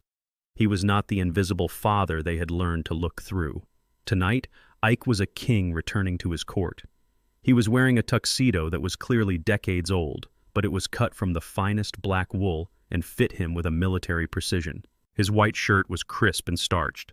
His bow tie was perfectly knotted, and his shoes shone under the chandeliers. He stood tall, his shoulders back, his chin raised. He carried a silver-tipped cane not because he needed it to walk, but as a scepter of authority. Dante saw him and nearly dropped his glass. The color drained from his face.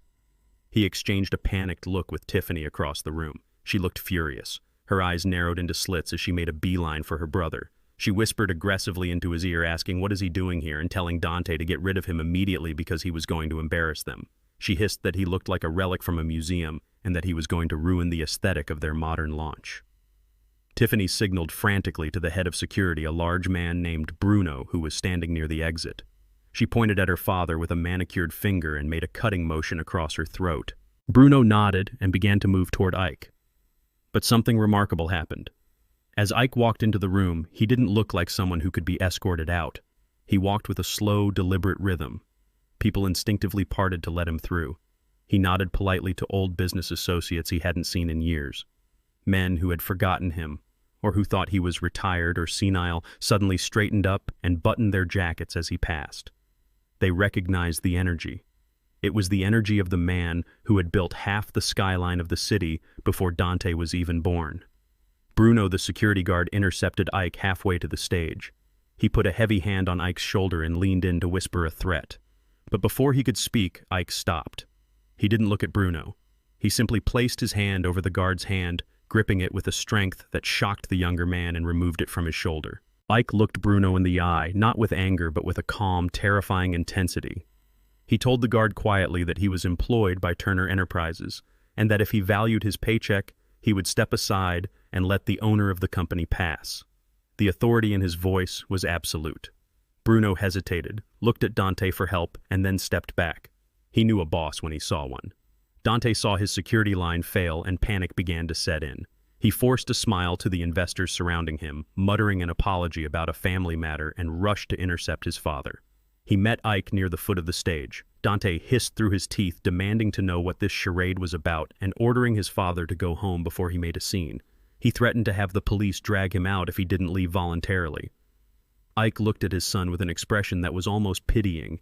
He adjusted his cufflinks and spoke in a voice that was perfectly audible to the people standing nearby. He said he wouldn't dream of leaving yet because the party was just getting started. He said he had come to see the great success his children had built. Tiffany joined them, clutching her clutch bag so hard her knuckles were white. She put on a fake smile for the onlookers, but her voice was pure venom. She whispered that he was senile and that he was ruining everything. She told him to get out and go back to his sad little life because nobody wanted him there. Ike ignored her completely. He walked past them and climbed the stairs to the stage. The microphone stand was waiting. The room was now completely silent. 300 of the city's wealthiest investors, bankers, and socialites were watching. Dante and Tiffany stood frozen at the bottom of the stairs, paralyzed by a mixture of fear and confusion. They couldn't physically drag him off stage without causing the exact scene they wanted to avoid. They had to wait it out. They hoped he would just mumble some drunken toast and leave. Ike tapped the microphone. The sound echoed through the ballroom, a sharp thud that commanded attention. He looked out at the crowd. He made eye contact with the key players in the room. He smiled a warm, grandfatherly smile that hid the blade he was about to swing. "Good evening, everyone," Ike began. His voice was rich and steady. It held the room captive. "I apologize for the interruption. My children Dante and Tiffany have put on quite a show tonight, haven't they? The champagne, the music, the beautiful brochures, it is truly impressive." Dante relaxed slightly. He let out a breath he didn't know he was holding. Maybe the old man was just going to congratulate them. Maybe he had accepted defeat and wanted to share in the glory. Dante straightened his tie and nodded to the investors, playing the part of the magnanimous son. Ike continued, I remember when I bought the land this tower stands on. It was 40 years ago. Nobody believed in this neighborhood then. I poured my sweat, my blood, and my soul into that concrete. I built it so that my family would always have a foundation, a legacy. And tonight I see so many of you here ready to invest your hard-earned money into that legacy, ready to buy apartments in the Turner Tower. Tiffany smiled nervously. This was good. This was a sales pitch. The old man was actually helping them. But then the tone of Ike's voice changed. It didn't become angry. It became surgical. It became the voice of a judge delivering a verdict. However, Ike said, and the word hung in the air like a guillotine blade. There is a small detail that my ambitious children seem to have forgotten to mention in their glossy brochures and legal contracts. A detail that I feel legally and morally obligated to share with you, my friends and partners. Dante's stomach dropped. He took a step toward the stage, but it was too late. Ike pulled a folded document from the inside pocket of his tuxedo. He held it up. The Turner Tower. The building you are all writing checks for tonight is not owned by Dante Turner. It is not owned by Tiffany Turner. And it is certainly not owned by the shell company they created to collect your deposits. A murmur went through the crowd. People started looking at each other. Checkbooks were lowered. Ike continued, his voice rising in power. As of 6 months ago, the entire property was transferred into the Turner Family Irrevocable Trust, and I, Isaiah Ike Turner, am the sole beneficiary and trustee with absolute power of attorney. He paused to let that sink in. He looked directly at the group of foreign investors who had been circling Dante all night. This means that any contract you sign with my son tonight is worth less than the napkin you are holding your drink with. He has no right to sell. He has no right to lease. He has no right to renovate. The project you are investing in is a fiction. It is a fraud. And the deposits you have given him, well, unless you get them back in the next 5 minutes, I fear they will be used to pay off gambling debts rather than to build luxury apartments. Chaos erupted. It wasn't a riot, but it was the social equivalent of a nuclear explosion. The silence shattered into 1,000 angry conversations. The investors who had already handed over checks began to surge toward Dante. The polite veneer of society vanished, replaced by the panic of rich people fearing they had been swindled. Dante stood there, his mouth opening and closing like a fish out of water. He looked at the angry faces closing in on him. He looked at Tiffany, who was already backing away, trying to disappear into the crowd. Ike wasn't finished. He leaned into the microphone for one final strike. He didn't look at the crowd anymore. He looked down at his son. I suggest you do not spend the money you collected tonight, Dante, because the police have already been notified about the attempted mortgage fraud on the building. I imagine they will be very interested to hear about this pre-sale scheme as well. Ike stepped back from the microphone. He didn't stay to watch the carnage. He didn't stay to gloat. He placed the microphone back on the stand with a gentle click. He turned and walked off the stage, descending the stairs on the opposite side, away from where his children were being swallowed by the mob of angry investors. As he walked toward the exit, the sea of people parted for him again, but this time with a different kind of respect. It was fear and awe. They realized they had just witnessed an execution, a public, bloodless, corporate execution. Ike walked past the stunned security guard, tipped his imaginary hat, and pushed open the heavy doors. Outside, the night air was cool and crisp. He took a deep breath. He could hear the shouting and the commotion from inside the ballroom, but it sounded far away, like a storm that had already passed. He checked his watch. It was 9 o'clock. He had a meeting with the directors of the children's charity in the morning to discuss the transfer of the assets. He needed to get a good night's sleep. As for his children, their long night was just beginning. The silence in the Plaza Hotel ballroom was absolute. It was not the peaceful silence of a library, but the terrifying silence of a held breath before a scream. Isaiah Ike Turner stood on the stage like an Old Testament prophet. He did not need to shout. The microphone carried his steady, calm voice to every corner of the room, piercing through the layers of expensive perfume and arrogance that had filled the air just moments before. He raised his hand not to wave, but to signal the technician in the booth at the back of the room. Lights. The massive projection screen behind the stage, which had been displaying a loop of the glamorous computer-generated renderings of the future Turner lofts, flickered and went black. A low hum vibrated through the speakers. Then a stark, high-resolution image appeared. It was not a rendering, it was a legal document. Ike turned, slightly gesturing to the screen with his cane. Ladies and gentlemen, what you are seeing now is the deed of trust for the building we are standing in.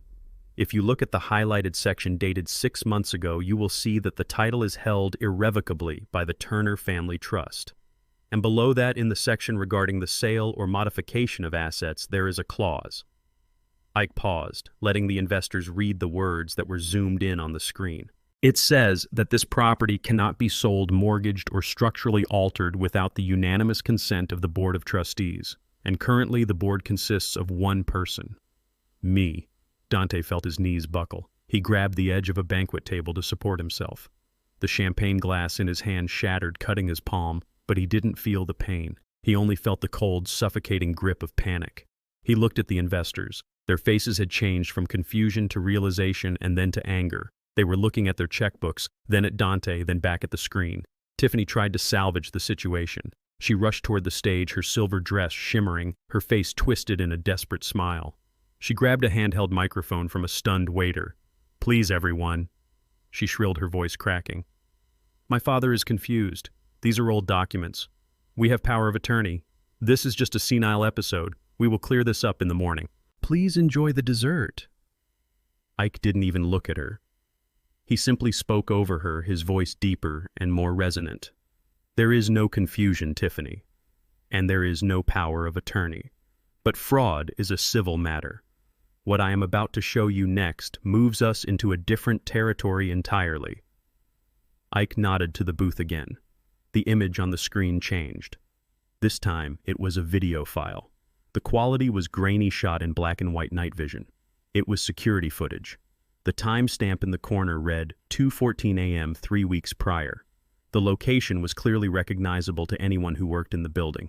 It was the service alley behind the Turner Tower, right next to the main gas intake valves. Dante stopped breathing. His heart hammered against his ribs like a trapped bird. He knew that footage. He thought it had been erased. He thought he had paid the security guard to wipe the server. On the screen, 2 figures appeared. They were wearing dark hoodies, but the camera angle was high and sharp. One of the figures pulled down his hood to wipe sweat from his forehead. The face was unmistakable. It was Dante Turner. Beside him was Jamal, the building's corrupt maintenance chief. The room watched in horrified fascination as the on-screen Dante handed a large pipe wrench to Jamal. They watched as Jamal worked on the valve, not tightening it, but loosening it. They watched as Dante checked his watch, looked around nervously, and then gave a thumbs up. Ike's voice cut through the darkness. "This footage was recovered from the cloud backup of my former assistant, Ruby.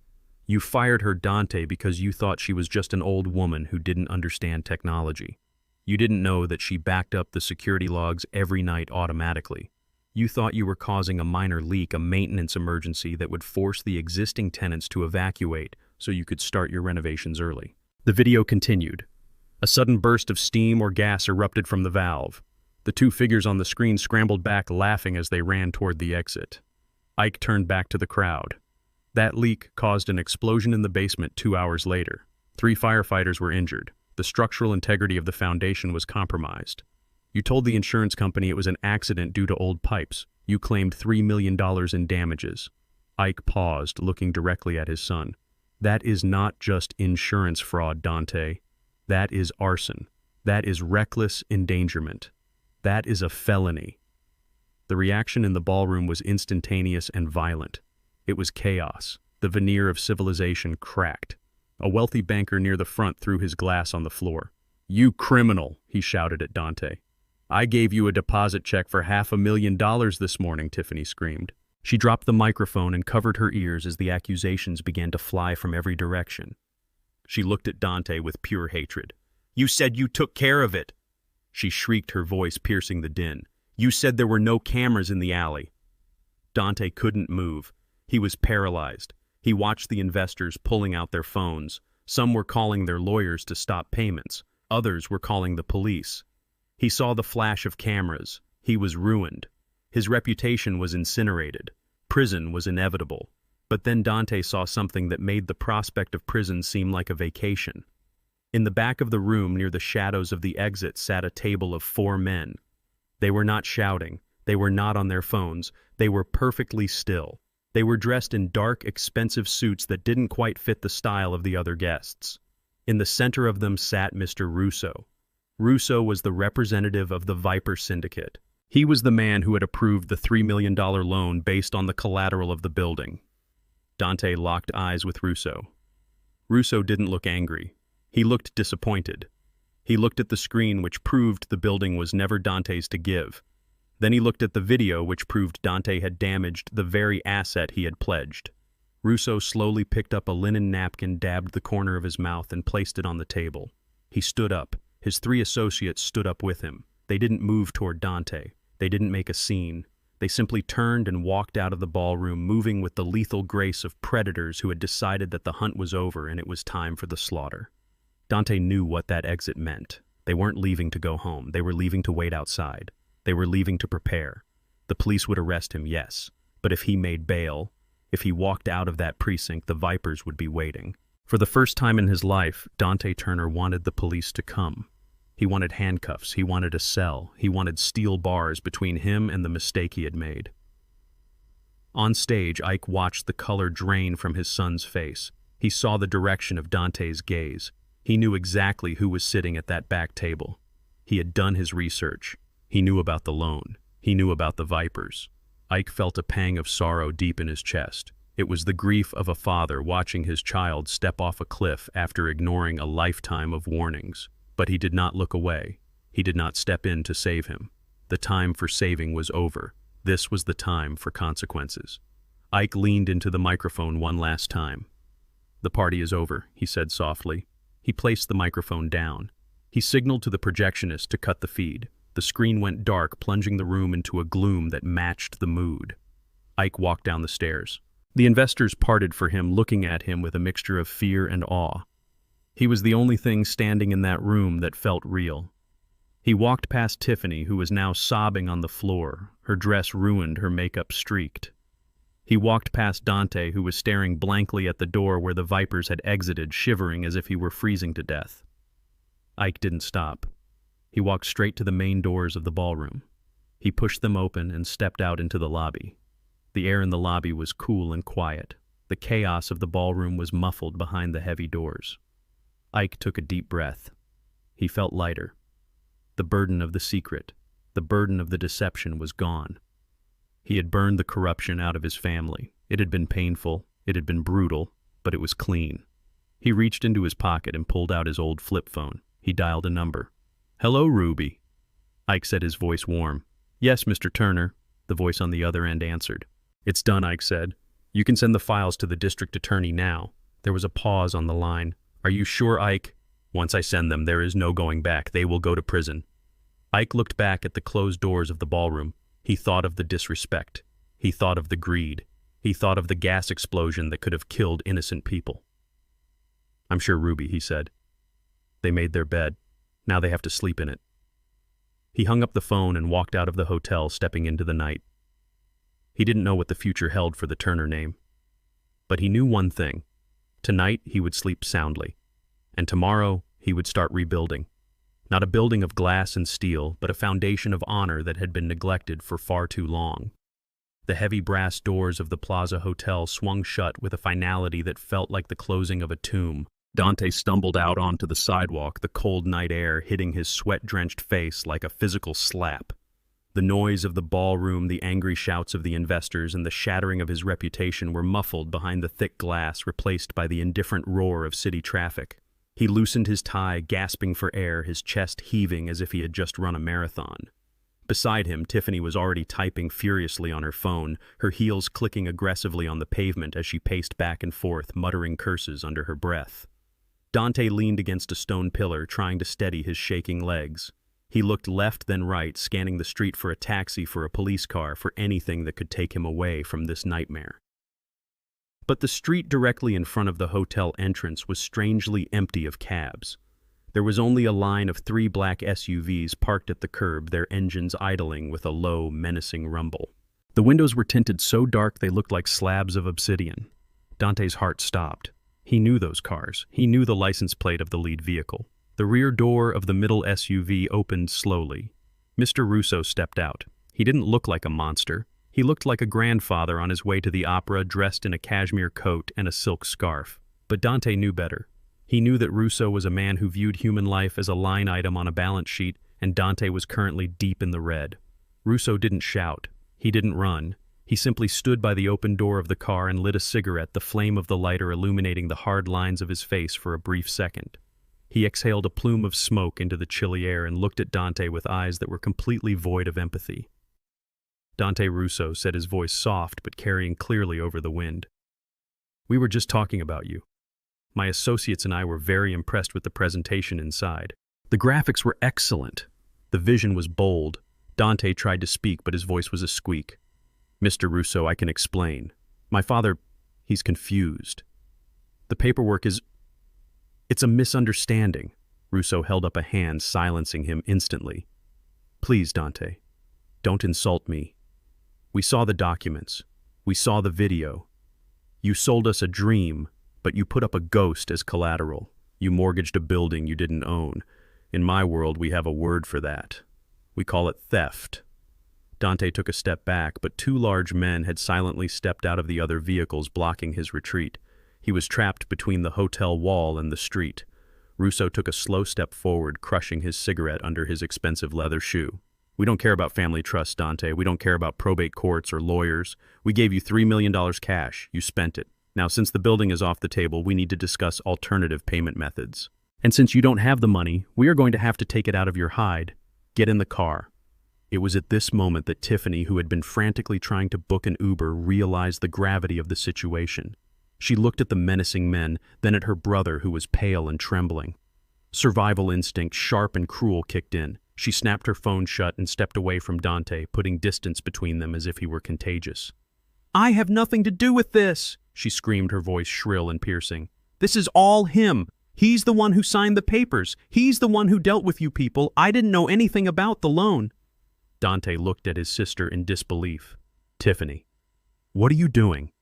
You spent that money too. You bought the jewelry. You paid for the trip to Monaco." Tiffany spun on him, her face twisted into a mask of hatred. "Shut up, you liar. You told me it was profit from the crypto investments. I am a victim here." She turned to Russo, her hands raised in a gesture of surrender. "Listen to me. I am filing for divorce immediately. Not from him, obviously, he is my brother, but I am severing all business ties. I am dissolving our partnership right now. I am not liable for his debts. Take him. Do whatever you want with him. Just let me go." She began to scramble away, her high heels slipping on the concrete, desperate to flee before the net closed around her too.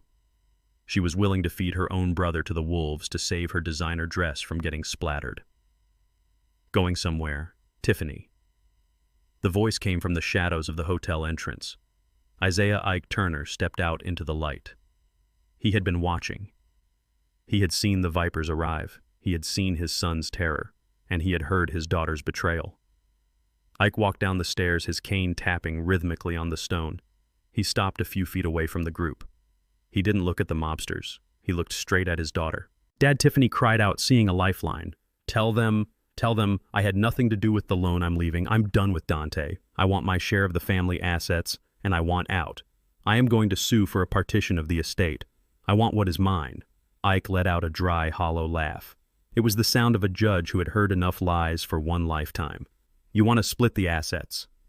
Tiffany Ike asked, his voice calm but cutting. "You want to dissolve the partnership with your brother and take your half?" "Yes," Tiffany shouted. "I want my half. I earned it. I put up with him for years. I want to liquidate everything we own together and take my 50%. Ike nodded slowly. He reached into his pocket and pulled out a folded piece of paper. It wasn't a check. It was a copy of the forensic accounting report he had commissioned weeks ago. "That is fair," Ike said. "In a dissolution of partnership, you are indeed entitled to 50% of the assets. But you are also responsible for 50% of the liabilities." He walked over to Tiffany and shoved the paper into her hand.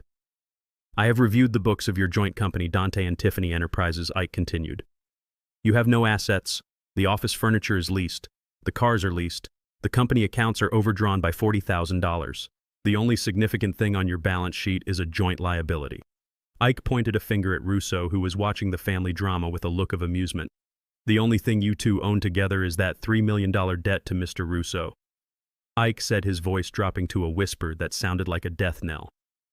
"You were partners, Tiffany. You signed the incorporation papers as a 50-50 owner. You accepted the wire transfers into the joint account. You spent the money. Legally, and more importantly, in the eyes of these gentlemen, you owe them $1.5 million. Tiffany stared at the paper, her mouth agape. She shook her head violently. No, that's not fair. I didn't sign the loan. Ike looked at her with eyes that were cold and hard. You spent the money, Tiffany. Ignorance is not a defense when your wrist is covered in diamonds bought with stolen cash. You wanted to split the baby. Congratulations, you get the legs. He turned to Russo. Gentlemen, my daughter has just kindly offered to assume half of the debt. I believe that makes her a party to your negotiations. Russo smiled. It was a terrifying smile. He tipped his head toward Tiffany. The two men who were blocking Dante split up. One stayed with the brother, the other moved smoothly to block the sister. Ike took a step back. He looked at his two children. Dante was weeping silently, his arrogance completely washed away by fear. Tiffany was shrieking about lawyers, about fairness, about how she was a good person. Ike felt a terrible weight in his chest, the weight of failure. Not his failure, but theirs. He had tried to teach them. He had tried to warn them. But some lessons could only be learned in the dark. I am going home, Ike said. His voice was tired. I suggest you both work out a payment plan. I don't think Mr. Russo accepts IOUs. Dad. Dante screamed. Dad, don't leave us. They're going to kill us. Ike didn't turn around. He walked toward the street corner where a yellow taxi had just pulled up. He opened the door and climbed in. As the taxi pulled away, he didn't look back through the rear window. He didn't want to see his children being ushered into the black SUVs. He didn't want to see the reality of the hell they had built for themselves. He sat back in the seat and closed his eyes. The city lights blurred past him. He had protected the trust. He had protected the legacy. He had protected the charity. But he couldn't protect them from themselves anymore. The cord was cut. The nest was empty. And the birds that had refused to learn how to fly were now on the ground facing the cats. The taxi driver looked in the rearview mirror. Rough night, pal. Ike opened his eyes and looked at the passing city. You have no idea, he whispered. Just drive. Back on the sidewalk, the heavy doors of the SUVs slammed shut, swallowing the screams of the Turner heirs. The convoy pulled away, slowly disappearing into the flow of traffic, just another anonymous tragedy in a city of millions. The pavement where they had stood was empty, save for a broken champagne glass and a crumpled brochure for a luxury life that never existed. The dawn did not break with the promise of a new day, but with the screaming of sirens that tore through the silence of the Upper East Side. It was the sound of reality finally catching up with a lifetime of evasion. Dante was not found in a boardroom or a luxury restaurant. He was found huddled in the corner of his penthouse bedroom, a half-packed suitcase open on the bed, his passport clutched in a trembling hand. He had been trying to run. He had been trying to find a country that wouldn't ask questions about where his money came from or why the Viper Syndicate was looking for him. But the law was faster. The arrest was not cinematic. There was no slow-motion walk. There was just the harsh, efficient brutality of the police department executing a warrant. They didn't ask him nicely to come with them. They kicked open the door. They threw him against the silk wallpaper of his hallway. They read him his rights, but Dante couldn't hear the words over the roaring of his own blood in his ears. He was charged with insurance fraud, arson, and conspiracy. But then the detective added the charge that turned Dante's blood to ice. Involuntary manslaughter. The investigation into the gas leak and the subsequent explosion had taken a dark turn. The police had analyzed the security logs and the cloud data provided by Ike. They discovered that on the night Dante and Jamal tampered with the valves to stage the accident, they had also manually disabled the safety sensors in the basement archives to prevent the alarms from triggering too early. They wanted the damage to be significant enough to claim the insurance.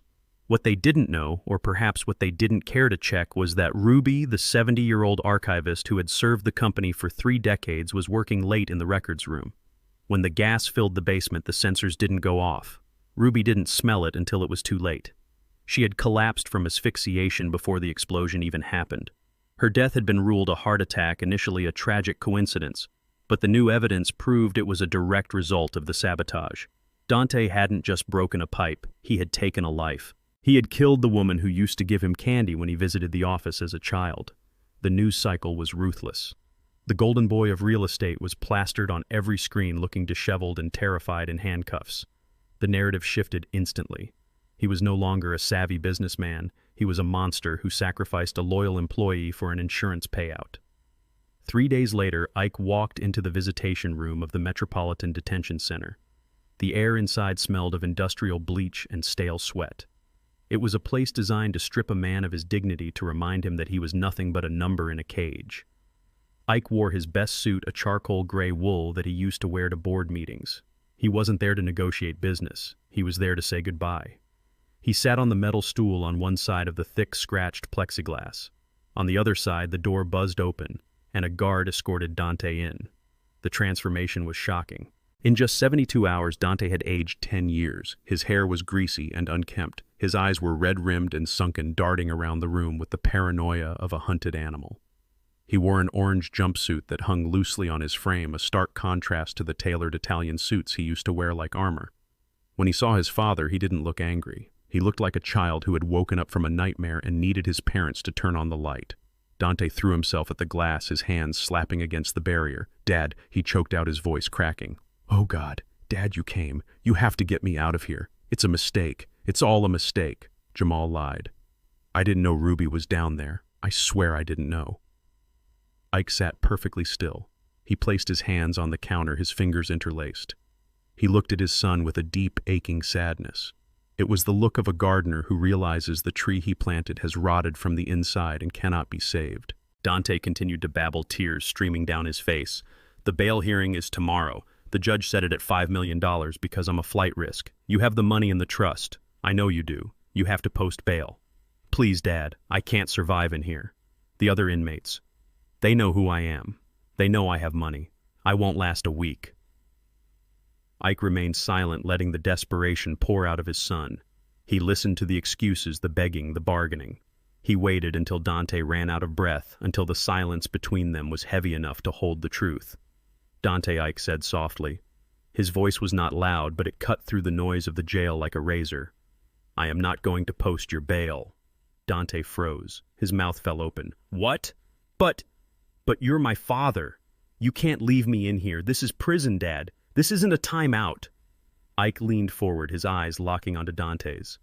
"I am your father, and that is exactly why I am leaving you in here." Ike took a breath, fighting back the tears that threatened to spill. He had to be strong. He had to be the rock that shattered the illusion. "Do you remember your mother?" Ike asked. Dante blinked, confused by the sudden change in topic. "Mom? What does Mom have to do with this?" "She died of a stroke." Ike shook his head slowly. "That is what we put on the death certificate. That is what we told the neighbors. But that is not the truth. Your mother didn't die of a stroke. She died of a broken heart and a spirit crushed by worry. She died because 10 years ago, when you stole from the company for the first time, when you gambled away her retirement fund, she refused to let me report you. She made me cover it up. She worked double shifts. She sold her jewelry. She lost sleep every single night, terrified that her son would end up exactly where you are sitting right now." Dante stared at him, stunned. He had never heard this. "The stress ate her alive." Ike continued, his voice trembling with suppressed emotion. "She shielded you. I shielded you. We thought we were protecting you. We thought if we just gave you one more chance, one more bailout, one more safety net, you would change. But we were wrong. We weren't protecting you. We were crippling you. We were teaching you that actions don't have consequences. We were teaching you that other people exist to pay for your mistakes." Ike stood up. The metal chair scraped loudly against the concrete floor. "Your mother died because of your greed, Dante. And my silence, my enabling, helped you kill her just as surely as you killed Ruby." Dante sobbed, his head falling into his hands. "No, that's not true. Stop it. It is the only truth that matters now," Ike said. "I have spent the last week praying. I asked God what a father is supposed to do when his son becomes a monster, and the answer was clear. A father doesn't save his son from the fire if the fire is the only thing that can purify him." Ike placed his hand on the glass directly over where Dante's hand was resting. "I could sign a check right now," Ike whispered. "I could pull $3 million from the trust and have you walking out of that door in an hour. But if I do that, I am not saving you. I am condemning you. If you walk out that door, you will never learn. You will never change. You will run, or you will lie, or you will find another way to hurt someone else." Ike looked deep into Dante's eyes. I can save you from this jail cell, son, but I cannot save you from yourself. You are your own worst enemy. You are the danger. And this concrete room, this metal cot, this fear you are feeling right now, this is the only thing that might save your soul. Dante looked up, panic rising again. But the vipers, if I stay in here, I'm safe from them. Ike nodded grimly. In here, you are just a number. In here, the vipers can't touch you. Paradoxically, Dante Prison is the safest place on earth for you right now. It is the only place where you cannot gamble, where you cannot sign contracts, and where you cannot hurt anyone but yourself. The guard stepped forward. Time's up. Ike buttoned his jacket. He looked at his son one last time. He didn't see the arrogance anymore. He saw a broken man who finally had to face the mirror. This punishment is not revenge, Dante. Ike said, his voice breaking. This punishment is the last gift your mother and I can give you. It is the gift of accountability. It is the lesson we should have taught you 20 years ago. Learn it well, son, because when you get out, whether it is in 5 years or 10, you will be starting from zero. And that is the only place where a man can truly build something real. Ike turned and walked toward the heavy steel door. Dad, Dante screamed, his voice muffled by the glass. Dad, I'm sorry. Dad, please. Ike paused for a heartbeat. He closed his eyes, letting a single tear roll down his cheek. He whispered a silent goodbye to the little boy. Dante used to be the boy who used to hold his hand crossing the street. Then he opened his eyes, pushed the door open, and walked out of the prison, leaving his son behind to find his own way out of the darkness he had created. The heavy clank of the electronic lock engaging behind him sounded like the final period at the end of a long, tragic sentence. Justice had been served, but it tasted nothing like victory. It tasted only of ashes and regret. The morning sun hit the manicured lawns of the gated community in Greenwich, but it brought no warmth to the woman pacing inside the sprawling colonial mansion. Tiffany Turner was a trapped animal in a cage of gold and marble. Her phone was in her hand, her thumb hovering over contacts she had been too proud to call just a week ago. But pride was a luxury she could no longer afford. Dante was in jail. The Viper Syndicate was waiting for their money, and Tiffany, who had spent her entire adult life believing she was the smartest person in the room, was now realizing she was just the one with the most to lose. She was tearing through the drawers of her husband's mahogany desk in the home office. She wasn't looking for cash. She was looking for the deed. The plan was simple and desperate. She would sell the house. It was worth $4 million. She would take a quick cash offer, pay off her half of the debt to the mob, and disappear to Europe with whatever was left. She would leave Dante to rot. She would leave her father to his charity work. She would survive. That was what she always did. She survived. She found the file. Her hands were shaking so badly she tore the edge of the folder. She pulled out the property title. She scanned the document looking for her name. She needed to see Tiffany Turner listed as the owner. She needed that validation. She needed that lifeline. But her name wasn't there. She blinked, thinking her stress-induced migraine was blurring her vision. She read it again. The owner of record was listed as Turner Residential Holdings, LLC. She frowned. That was fine. That was the family shell company. She was a director. She could sign for it. Then she saw the stamp at the bottom of the page. It was a transfer stamp dated 6 months ago. The property had been moved. The ownership had been transferred from Turner Residential Holdings to the Turner Family Irrevocable Trust. Tiffany screamed. It wasn't a word. It was a raw, primal sound of frustration that echoed off the high ceilings. She threw the file across the room. It hit a vase of imported lilies, sending water and glass crashing to the floor. He knew. The old man knew everything. He hadn't just secured the office building. He had secured everything. Every roof she had ever slept under, every car she had ever driven, every piece of stability she thought she owned was actually borrowed. She wasn't a homeowner. She was a squatter in her father's empire.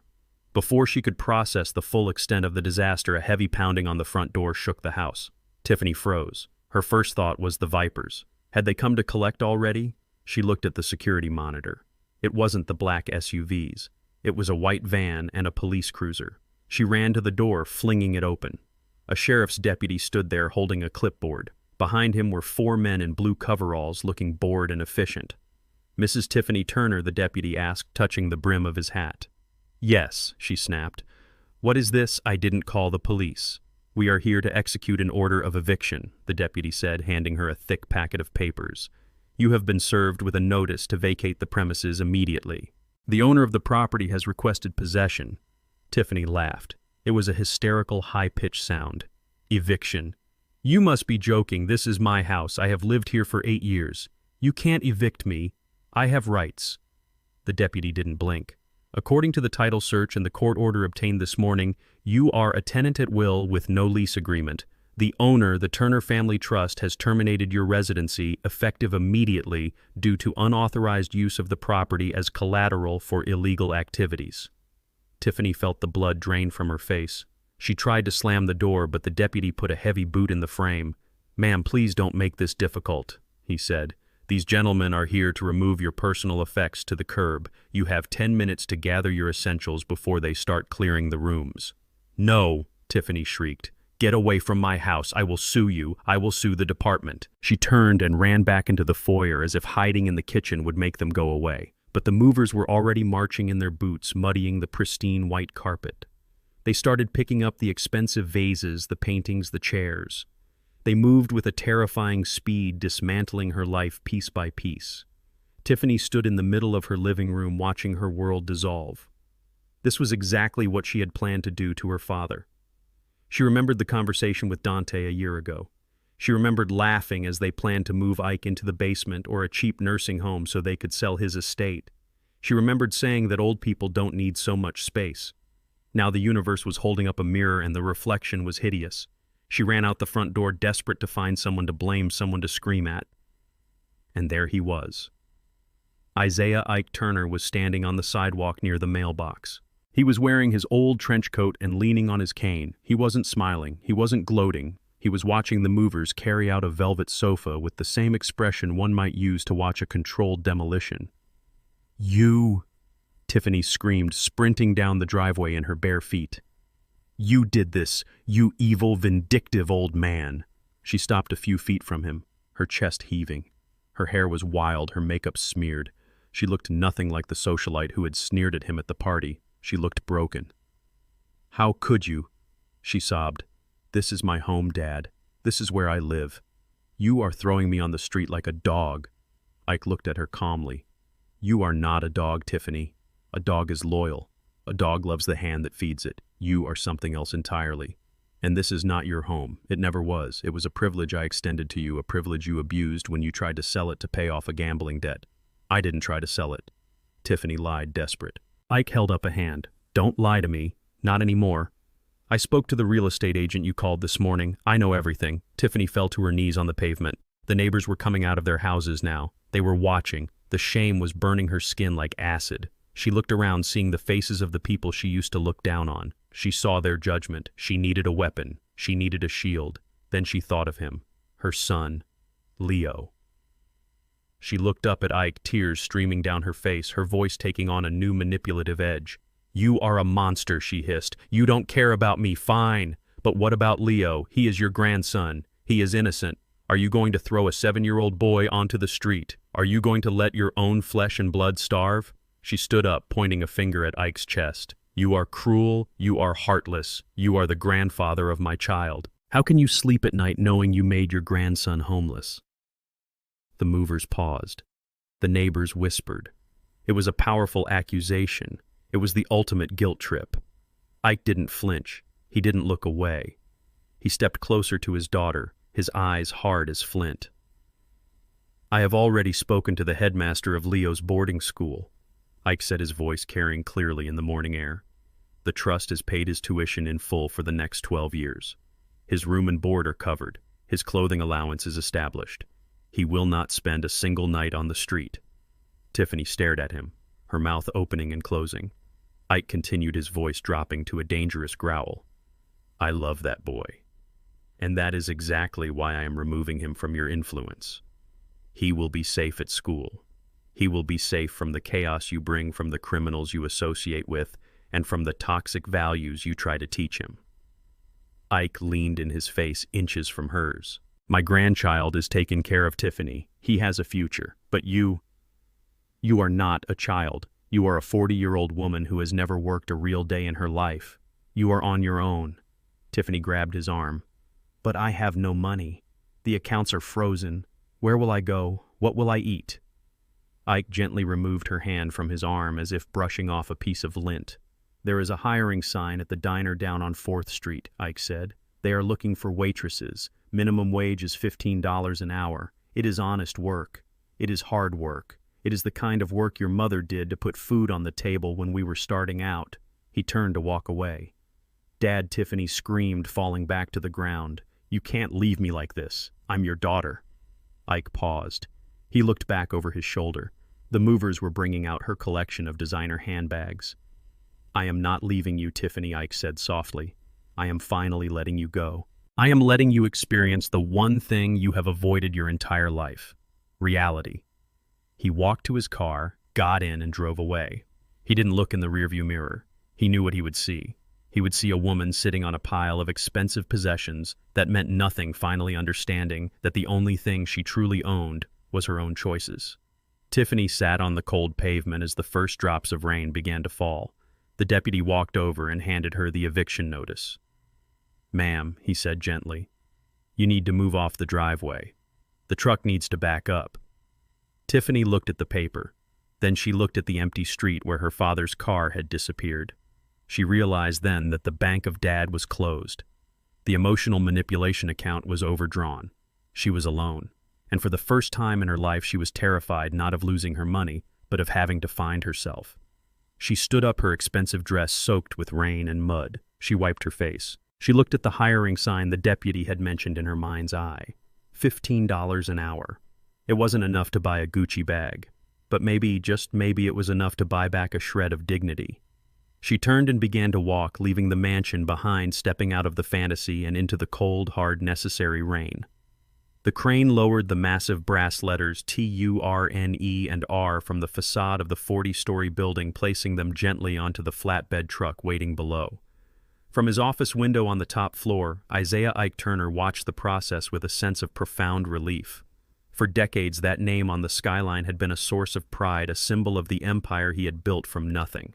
But in recent years, under the shadow of his children's greed and the stain of his own blindness, those letters had started to feel heavy, like chains rather than laurels.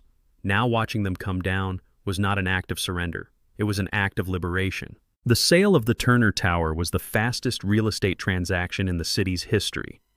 The buyers, a conglomerate of clean energy investors, had been circling the property for months, but Dante had always chased them away, convinced he could extract a higher price or turn the building into his personal playground.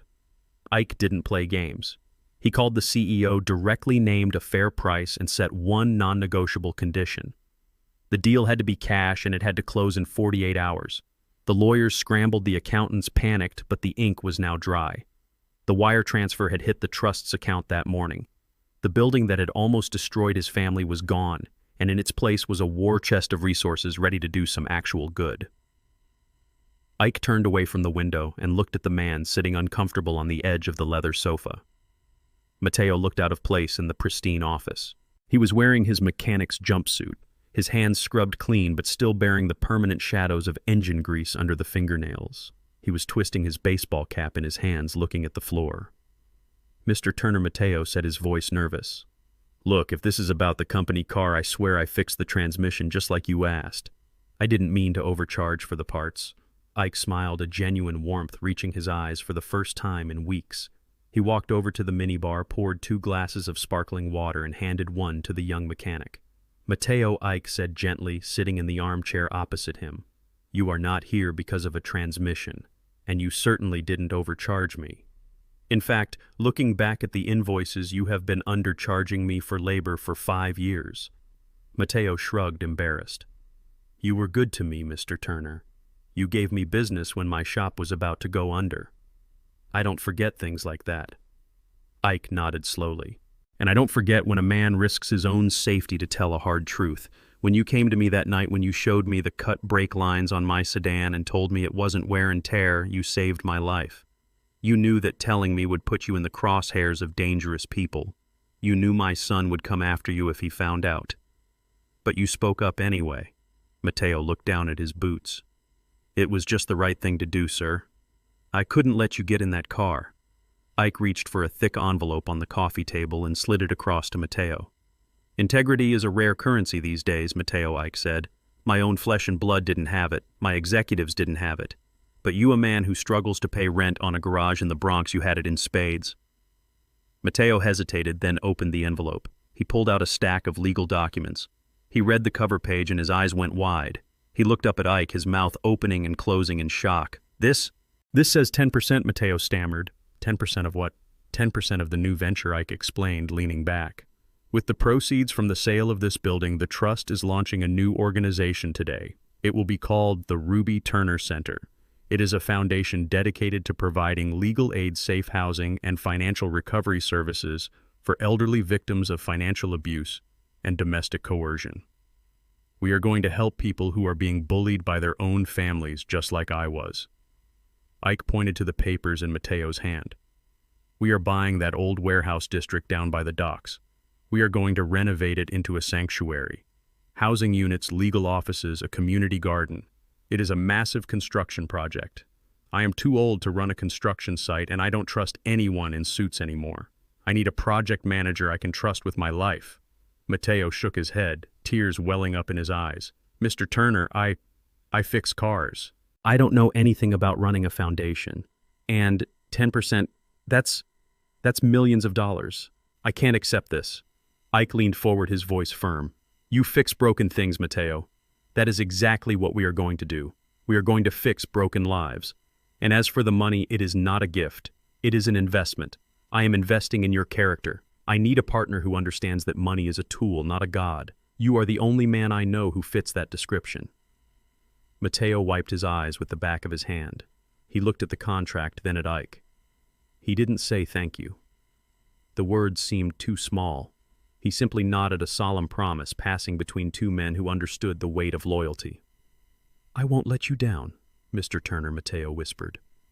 "I know you won't," Ike replied. "Now take those papers to your wife. Tell her you're going to be home late tonight because we have a lot of planning to do." After Mateo left, the office fell silent again. The sun was beginning to set, casting long golden shadows across the empty room. The shelves were bare. The personal artifacts had been packed into boxes. The only thing remaining on the desk was a small framed photograph. Ike walked over to the desk and sat down in his chair for the last time. He picked up the photograph. It was a picture of Ruby taken at the company Christmas party 5 years ago. She was laughing, holding a glass of punch. Her eyes crinkled with joy. She looked vibrant, alive, and full of the quiet wisdom that had kept the company running for 30 years. Ike ran his thumb over the glass frame. He felt a lump in his throat, but it wasn't the sharp pain of grief anymore. It was a dull, aching longing. "Well, old girl," Ike said softly to the photo, "we did it. The building is sold. The vipers are gone. The rats are in their cages." He paused, listening to the hum of the air conditioning, imagining her voice scolding him for working too late. "You were always the smart one, Ruby," he continued, a small smile playing on his lips, backing up the security footage to the cloud. "That was brilliant. You knew, didn't you? You knew before I did that Dante was rotten. You tried to tell me in your own way with those raised eyebrows and those little comments about checking the accounts. I was too stubborn to listen. I was too proud to believe my son was a thief." Ike sighed, placing the photo back on the desk. "I'm sorry it cost you everything, Ruby. I am so sorry. I would give every penny of this sale to have you walk through that door one more time with my coffee, but I can't do that. So I did the next best thing." He looked around the room, visualizing the future. "The center will bear your name, Ruby. Every person we save, every old man we pull out of a basement, every grandmother we protect from a greedy child, that will be your legacy. They will know the name Ruby Turner. They will know that you were the one who saved me even from beyond the grave." Ike stood up and buttoned his trench coat. He picked up the photo and tucked it carefully into his inside pocket right next to his heart. He grabbed his cane and walked to the door. He paused with his hand on the light switch. "You calculated everything perfectly," old friend Ike whispered into the twilight. "But next time if you see trouble coming, don't just leave a breadcrumb trail. Just slap me in the face. It would save us both a lot of time." He flicked the switch. The office plunged into darkness, leaving the ghosts of the past behind. Ike stepped out into the hallway, closing the door on the Turner Tower era. The elevator was waiting. Down in the lobby, the new owners were already measuring for renovations. Outside, the city was moving on. but Isaiah Ike Turner wasn't just moving on. He was moving up. He had a warehouse to buy, a center to build, and a promise to keep. And for the first time in a long time, he walked not with the heavy step of a victim, but with the steady, purposeful stride of a man who had reclaimed his own soul. The seasons have a way of washing away the stains of the past if you let them. It has been exactly 365 days since the sign was removed from the Turner Tower. 1 full year since the police cars flashed their lights outside the Plaza Hotel. To the outside world, the scandal was the story of the decade. The newspapers ran headlines for weeks about the fall of the real estate prince and the corruption of the Golden family. But news cycles are short, and the world moved on. For the people involved, however, the silence that followed the storm was where real life began. I sat on a wooden bench in the courtyard of the newly inaugurated Ruby Turner Center. The air was crisp, smelling of damp earth and blooming jasmine. This wasn't a skyscraper of glass and steel designed to intimidate. It was a renovated brick warehouse district by the water filled with sunlight, green gardens, and the quiet hum of healing. We had opened the doors 2 months ago. The rooms were already full. Elderly men and women who had been coerced, tricked, or abandoned by their families were finding something here they thought they had lost forever. They were finding dignity. A small hand tugged at my sleeve, pulling me out of my thoughts. It was Leo. My grandson looked different than he did a year ago. The designer clothes that made him look like a miniature adult were gone, replaced by jeans with grass stains on the knees and a simple t-shirt. His eyes, once guarded and anxious, were clear and bright. Grandpa Leo said, pointing at the flower bed we had been working on. "The hydrangeas are thirsty. Can I use the hose?" I smiled and nodded. "Go ahead, Leo. But remember what I taught you. Water the roots, not the leaves. That is where the strength is." I watched him run over to the spigot. He was 8 years old, and for the first time in his life he was learning the value of nurturing something, rather than just owning it. Tiffany had lost custody. It wasn't a vindictive legal battle, it was a necessary intervention. The court saw a woman without a home, without an income, and with a history of using her child as a bargaining chip. They granted temporary guardianship to the trust and, by extension, to me. Tiffany was allowed supervised visits every other weekend, provided she maintained her job at the diner and stayed clean. She hated it at first. She screamed and cried. But last week when she visited, she was quiet. She looked tired, but she looked real. She brought Leo a comic book bought with her own tips. It was the first honest gift she had ever given him. As for Dante and Jamal, their reality was far less scenic. They were currently housed in the medium security wing of the state correctional facility. I visited Dante once a month. We didn't talk about business, we didn't talk about appeals, we talked about books. I sent him novels, histories, and biographies. He had a job in the prison library. He told me that for the first time in his life he was actually reading the books instead of just putting them on a shelf to look smart. He looked older, his hair thinning, his face lined. The arrogance was gone, scraped away by the harsh routine of cell block life. He was learning that respect wasn't something you could buy with a platinum credit card. It was something you earned by how you treated the man in the bunk next to you. I heard the heavy sound of boots on the gravel path and looked up. Matteo was walking toward me carrying 2 large takeout containers from the local Italian deli. He wasn't wearing his mechanic's jumpsuit today. He was wearing a collared shirt and slacks, looking every bit the director of operations that he now was. But he still walked with the humble rolling gait of a man who knew how to fix an engine. Lunchtime boss Matteo called out, grinning, "I got the lasagna. I know it's your cheat day." I laughed, a sound that felt rusty but good in my chest. "You are going to make me fat, Matteo. And stop calling me boss. I'm just the chairman of the board. You run this place." Matteo sat down on the bench beside me, opening the containers. The smell of tomato sauce and garlic filled the air. We sat there, an 80-year-old tycoon and a 30-year-old mechanic, eating lunch in the sun, while my grandson chased a butterfly near the fountain.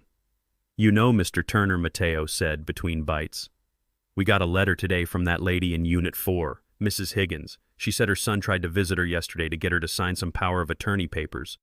I stiffened slightly. The old protective instinct flared up. "Did he get in?" Matteo shook his head. "No chance." Security stopped him at the gate. "We showed him the protection order. We told him that his mother is busy living her life and she isn't signing anything. He threw a fit, but he left. Mrs. Higgins. She cried when we told her she was safe. She said she slept through the night for the first time in 10 years.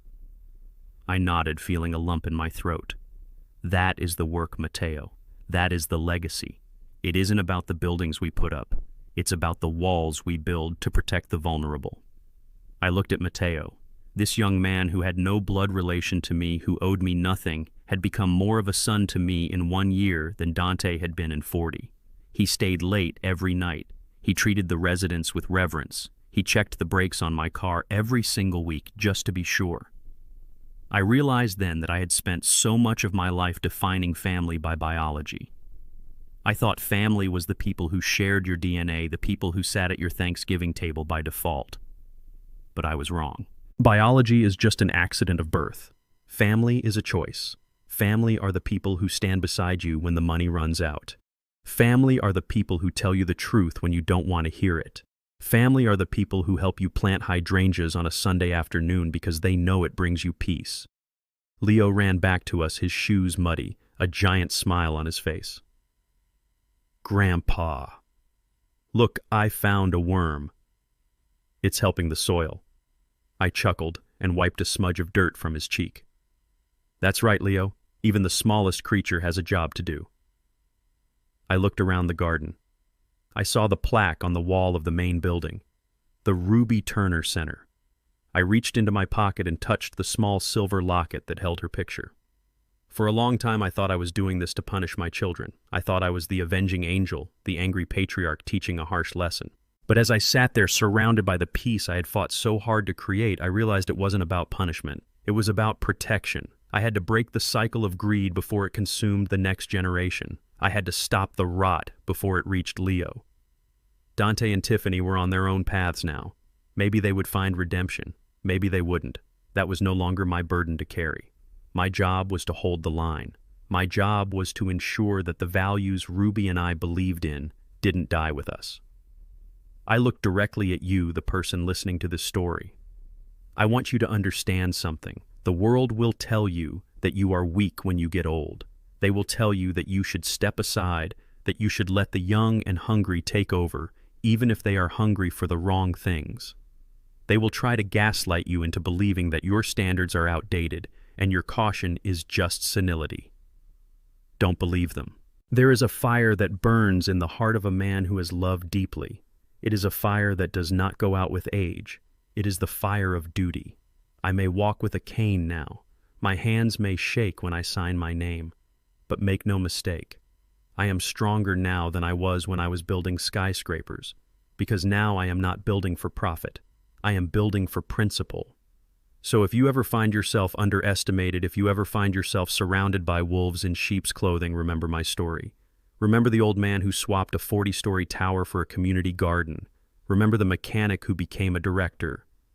And remember that the most dangerous thing you can do is underestimate a man who is fighting to protect the memory of the woman he loved. I took a deep breath of the cool air, closed my eyes, and felt the sun on my face. The war was over. The garden was growing. And for the first time in a long, long time, everything was exactly as it should be. They say blood is thicker than water, but sometimes greed is thicker than blood. My sons didn't just try to steal my money. They tried to steal my dignity and erase their mother's legacy. I learned the hard way that you cannot save people who are determined to destroy themselves even if you gave them life. True inheritance isn't real estate or bank accounts, it's character. If you raise your children to love things and use people, don't be surprised when they eventually use you. Protect your heart, but protect your legacy even harder. Sometimes no is the most loving word a father can say. If this story touched your heart or reminded you of the true value of family, please like this video and share it with someone who needs to hear it. And don't forget to subscribe to the channel for more stories about resilience, justice, and the strength of the human spirit. Until next time.